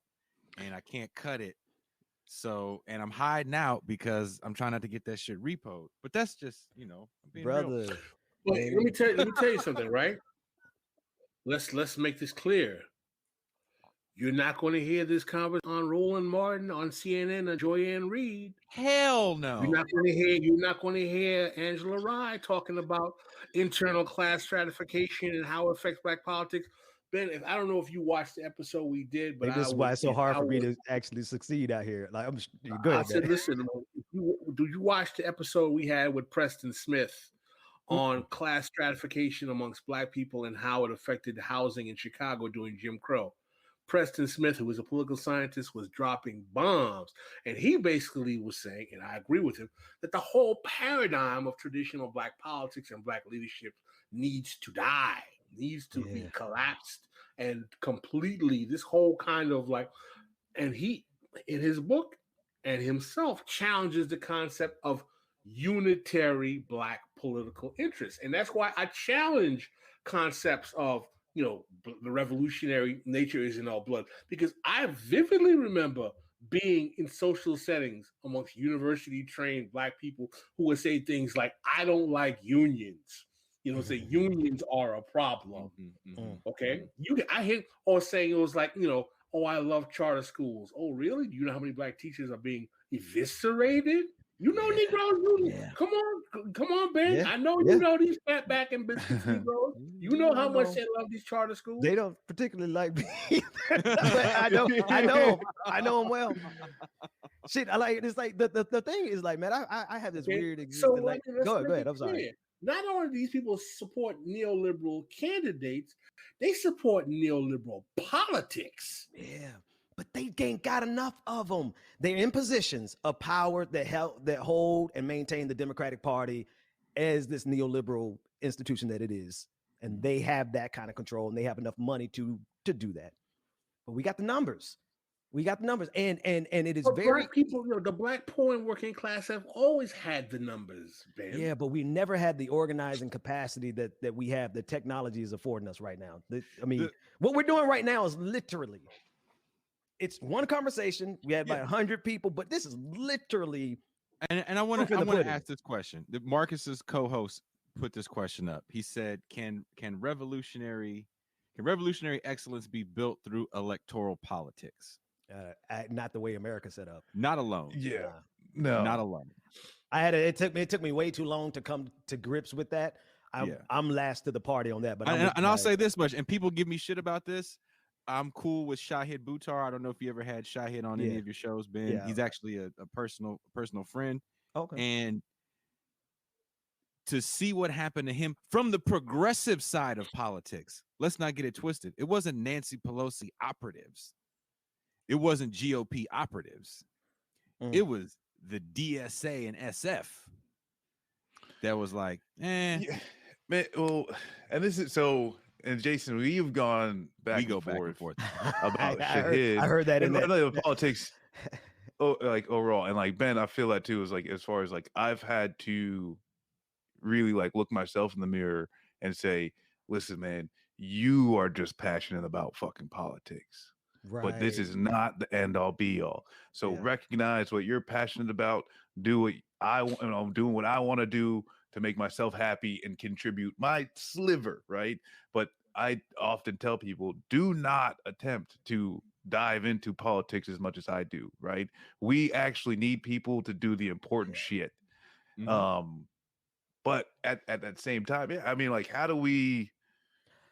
There's people out there right now doing important shit. I'll tell you this right now. I told you, and Ben, I don't know you from Adam.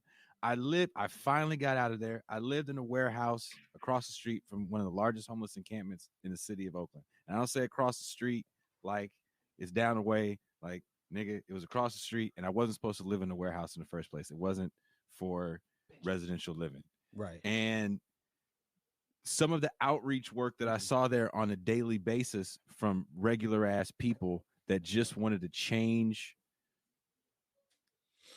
the conditions of the area would constantly blow my mind and give me hope, because it never came from a certain class of people. It was never like middle class people. It was always like someone that had just came from the bottom that cleaned themselves up a little bit. That was like, all right, I got some money. We're gonna do get people some food. Them fighting to get even a porta potty in there was hard. Jesus. This is over 200 people living on the street. So much it's in the middle of the street now. Damn. So if you've seen the movie Sorry to Bother You by Boots Riley, yeah, he actually filmed a lot of that in the place where I stayed. So the scene where the dude is driving down the street, that is our street in West Oakland, and trying to amplify those voices. Yeah. Right? Trying to help these cats build these coalitions bigger. Because again, there is some people on the ground doing good shit. Kashama Sawant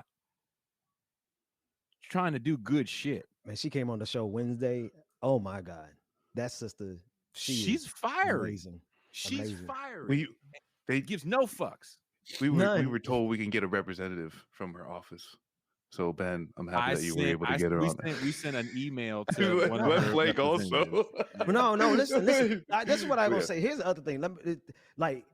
This is what you all are doing, and what I do in my own way. I know a lot of people like, oh, business, all right, whatever. Man, what we're doing, shills, right? Yeah. What we are all doing is literally the pathway forward. Here's what has to change in what we're all doing. I've been talking to a whole lot of people behind the scene, which is probably why I got no voice left. We have to stop engaging in this media space with the scarcity mindset with regards to our audiences. Thank you. People hoard their audiences. Thank you. And we just ain't got enough motherfucking money on our side to win independently of each other. So I'm literally committing to you guys. I this is my actual first time.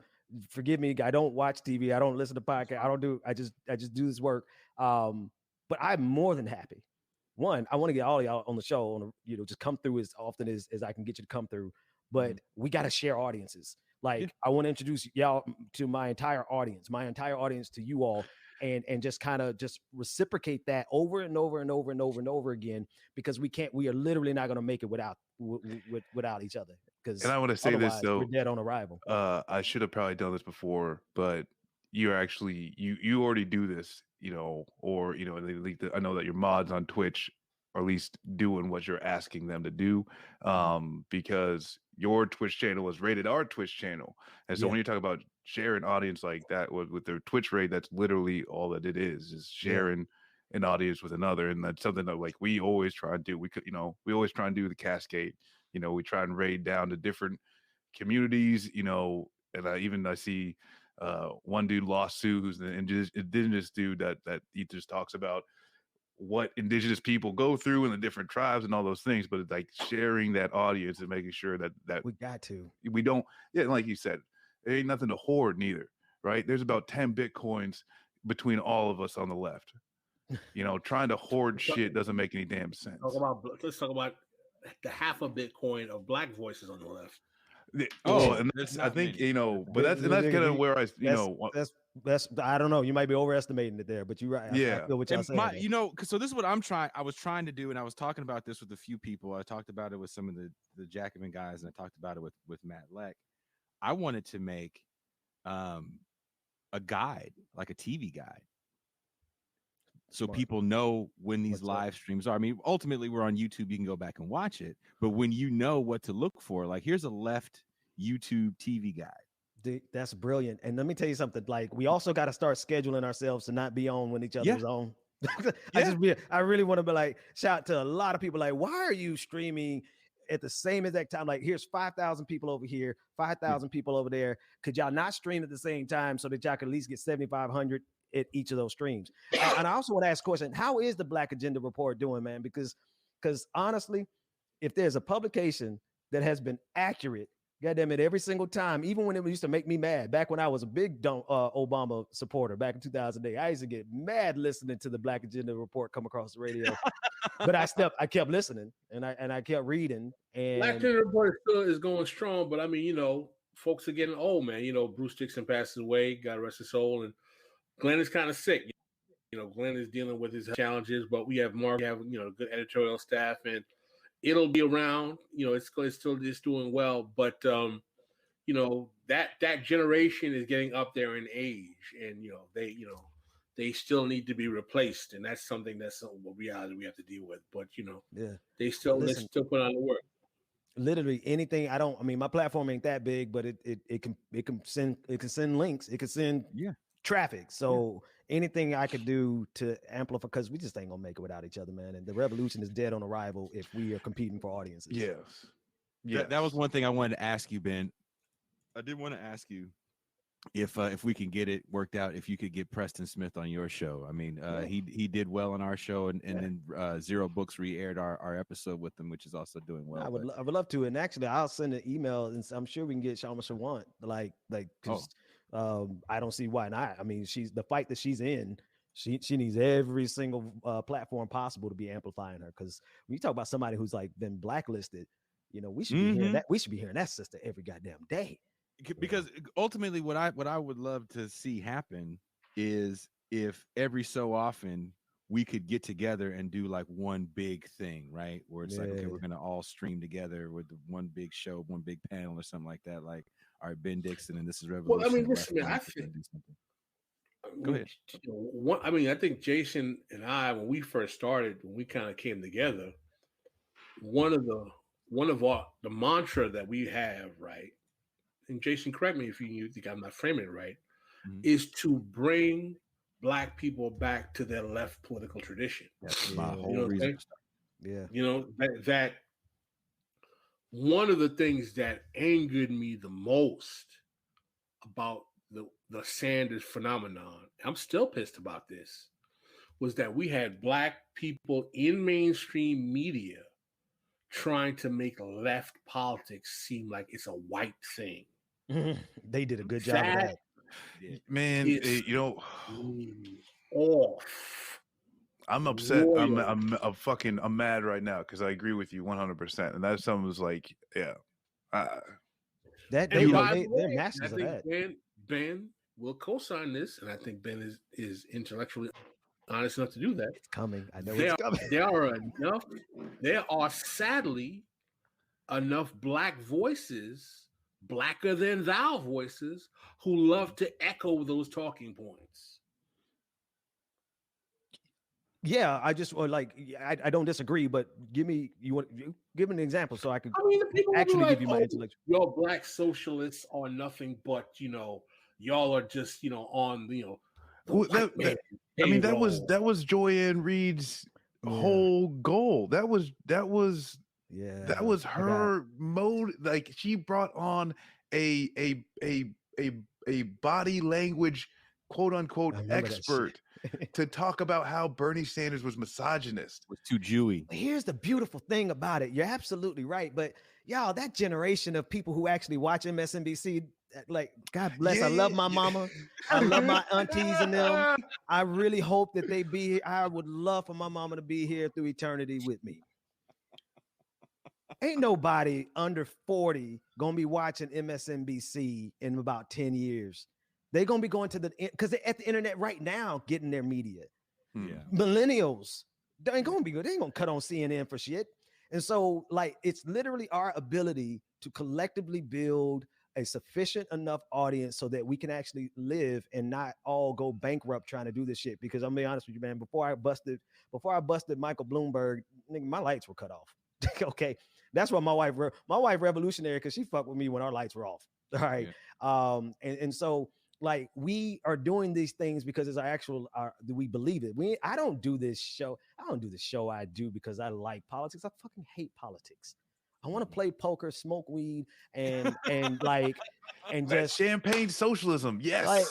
No, I just want to have peace. Like, when I finally when I did that thing with Michael Bloomberg, and I finally was making enough money to just like not have chest pains over the fact that I don't know how I'm going to pay rent. Mm-hmm. You know what I mean? There was a level of peace that I never had in my life, not in my childhood. And I'm like, there's just a baseline that people need in order to have a moment to breathe and catch their breath. I think we need to collectively create a sufficient support base for people who are doing this because it's our life, not because we're just good at it, not because we want to be. I don't want to be on TV. And I had to go lose weight Like, I just want to sit around and eat wings and get fat and be on the radio, maybe. But like, I'm like, it's just was stressful. And I don't do this because I actually like this shit. I do this because like every single, and this is what my wife said. She was like, she decided to jump in this with me and help me because she was like, you ain't gonna stop. And I'm like, what do you mean? She's like, there's literally no way you're gonna stop doing what you're doing. So I'm gonna have to help you do it right. And so if we create a sufficient enough base where we are not all out here drowning in debt and drowning in poverty and scratching for patrons here and patrons there, then we can actually build something that is literally going to be the face of the media in the future, right? Because nobody's going to CNN in about 20 years. They're coming to the internet, and we are pioneers in this space if we survive.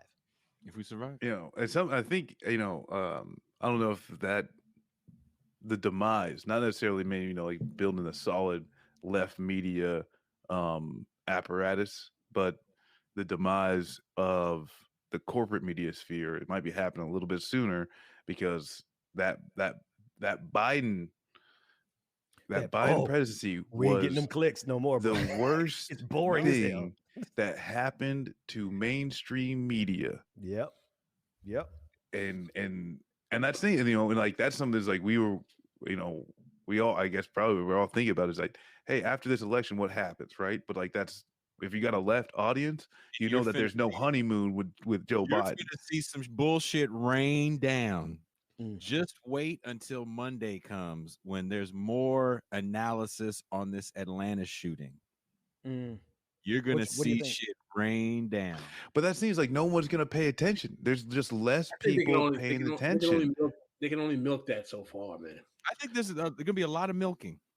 But Donald Trump was the best thing that ever happened to the media. I agree. Hey, brother, I agree with you. If he was still in office, I could probably be a millionaire, but before the end of his first year, he's gone now, and so and that's fine. You know what we said? I of good conscience, we said much rather struggle financially than to have that motherfucker in there for a second term. But Marcus, you absolutely right, man. It's not just independent media that's being hit with these clicks and like viewership is, I think they said 40 to 50% down for mainstream media. Like they are suffering. Yeah. Well, and that's the people who said they were going to go. I was saying people who said they were going to go back to brunch went back to brunch. Yeah, they really did. Except for COVID, but they wait. Well, I mean, Biden came in and they said, I do not need to pay attention. Yeah. And I actually think that this leaves an opening, right? Because not necessarily you don't have to be a powerful player if your opponent isn't paying attention, And so this is where when we get the next few years, and like as you're talking about building left media, building left organizing things, trying to hold up people like Kashwama, trying to hold up people like organizations like the DSA in Nevada taking over, and always pushing those things because 2022. Or no, what year is it right now? It's 2022. That's what I'm trying to. 2022 midterms. Yeah, it might it could be something powerful for the left as far as what they're capable of doing for primary season, but we can't be caught sleeping. There's a lot of people out to brunch right now. This allows an opportunity, right? If Goliath isn't paying attention, catch this motherfucker sleeping. Well, I mean, I think one of the major concerns is for me, right, is that the political energy, and Jason hates when I say this, I think is with the right and not with the left. I don't disagree with you, and it's terrifying. It is a terrifying time right now. The kinetic energy for sure. Yeah, but I don't think it's genuine. I think it is well financed and well developed over the last 30 years, 40 years. But they kick that shit into hyperdrive. Man, Ben Shapiro spends $100,000 a month advertising on Facebook, just Facebook. Damn. That's why I'm like, we are so outgunned. But we have an opportunity. We got no choice. But you know what's worse though? When cats want to do like, oh, here's a reaction video to something this dude said. Because there's so many times. Yeah. Like my kid is 22. She doesn't know what the fuck Ben Shapiro. I've done a lot of that. But yeah. I mean, it's hard not to. I gotta pay When the I'm bored, bills. when I'm bored on and like when I'm streaming and like I just want to fill some fucking time, I'll kick on Fox News just so I can talk shit to these motherfuckers live. Mm. And is that really doing anything? No, it's not doing anything. Does it make me feel a little bit better? Yeah, it does. But I think the way I think we got an opportunity, man, in terms of like the humanity. Like COVID-19 actually did change something, right? I think people really understand this government don't give a fuck about you. You compare to other governments that people getting $2,000 a month, and we barely got $2,000 like twice or 2.5 times or whatever.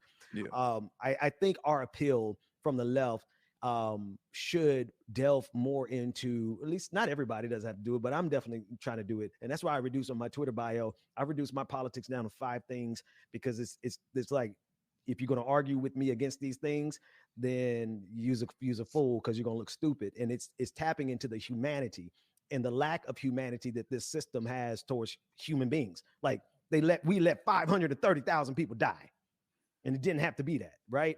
And I think if we start leveraging the message of humanity in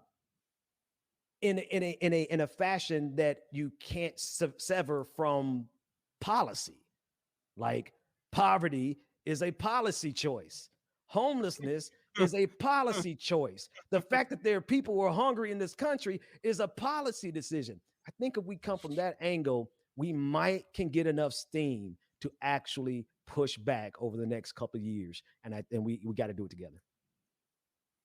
Well, guys, we've been going for 3.5 hours. Jeez. Ben, thank you so much for giving me some time to yeah, appreciate you coming on, man. Appreciate you coming on the show. Come check us out again. Anytime. Listen, man, anytime my voice is strong enough to do it, I will be here. And I'm going to shoot you guys an email. I'll get it all out either at one time or each of you once a day to come on the show and just talk that revolutionary shit. Because we might have some trap music playing and we laugh and joke, but underneath everything that we saying, it is about the people. So we'd love to have you out there. Hey, I appreciate you for coming on, man. Thank you very much. Thank you, tell your wife we said thank you for letting us borrow you. I'm sure it was a family day, so. Well, no. Honestly, it's an AKA day. Okay. I said, y'all try to get me. I'm trying to stay married. Y'all up here exposing this. I thank you to the children too, because I know they're absolutely. They cutting up, man. Anytime, fellas. Hey, y'all be easy, man, and I'll catch y'all on the next one round. All right, peace, man. Word, thanks, man. There he goes. Ooh. All right, man. So we did 3.5 hours. I was not going to go 4 or 5. I know, Pascal, are you still doing an appearance on Ben Burgess' show? Pascal? I'm on Ben Burgess an hour and a half at 5 o'clock, man. Yeah. I am. Yeah. He's taking that. Yeah, I can hear you. Yeah, Pascal's a popular guy. Marcus probably has another 8-hour stream to do on Twitch because, that's how he gets cat food. That's how Winston stays in these plush cat towers. We got streamed tonight at 8. It's our Saturday night edition. This was a long show, but it went real fast. Yeah. Look, bro. I just want y'all to know I'm gonna be honest with everybody and the 2 niggas that I'm talking to.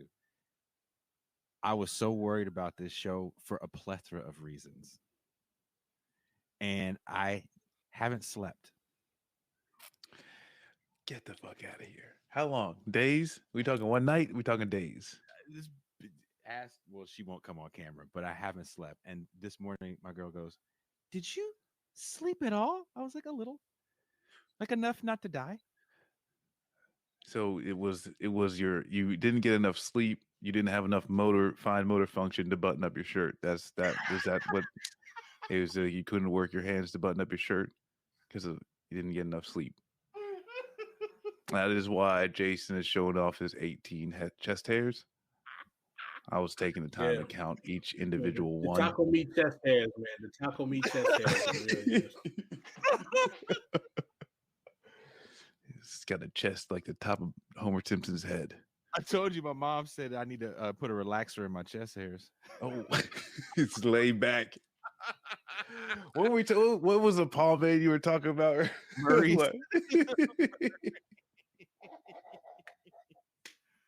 I'm glad everything worked out today. Thank you very much, Dr. Sorahan. It's so weird to say Dr. Sorahan. Thank you very much, Sora, for coming on the show. I appreciate it. I've been trying to get Sora on the show back when I was still doing it in a studio and having people over before the lockdown. Thank you, Ben Dixon, for coming on. I hit him up a while back. Paul Prescott. Paul, thank you for taking time to come on the show. Like what we're building here is kind of blowing me away. That's another reason why I couldn't go to sleep. I was kind of getting a little nervous because I don't want to let people down. It's one thing when no one's watching. You can say whatever the fuck you want to say. Yeah. Right. Say wrong shit. But when people start watching you, and I'm very glad I have a team of amazing people around. Thank you, Sarah Bajlan, for hooking up the Ben Dixon interview, because you had to send those emails for us while I was out. So thank you, John Ross, for moderating the chat. We have to have a chat moderator now. Yeah, we're developing a staff, man. It's getting exciting. It's getting very exciting. Pascal's writing a book. Yes. So thank you guys. Thank you guys for the super chats. We'll be back Tuesday. We haven't officially said who the guest is Tuesday because I think I'm still working that out. So thank you guys very much for everything. And I will leave you with a song that is very near and dear to my heart. Oh man, yes.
That boy good.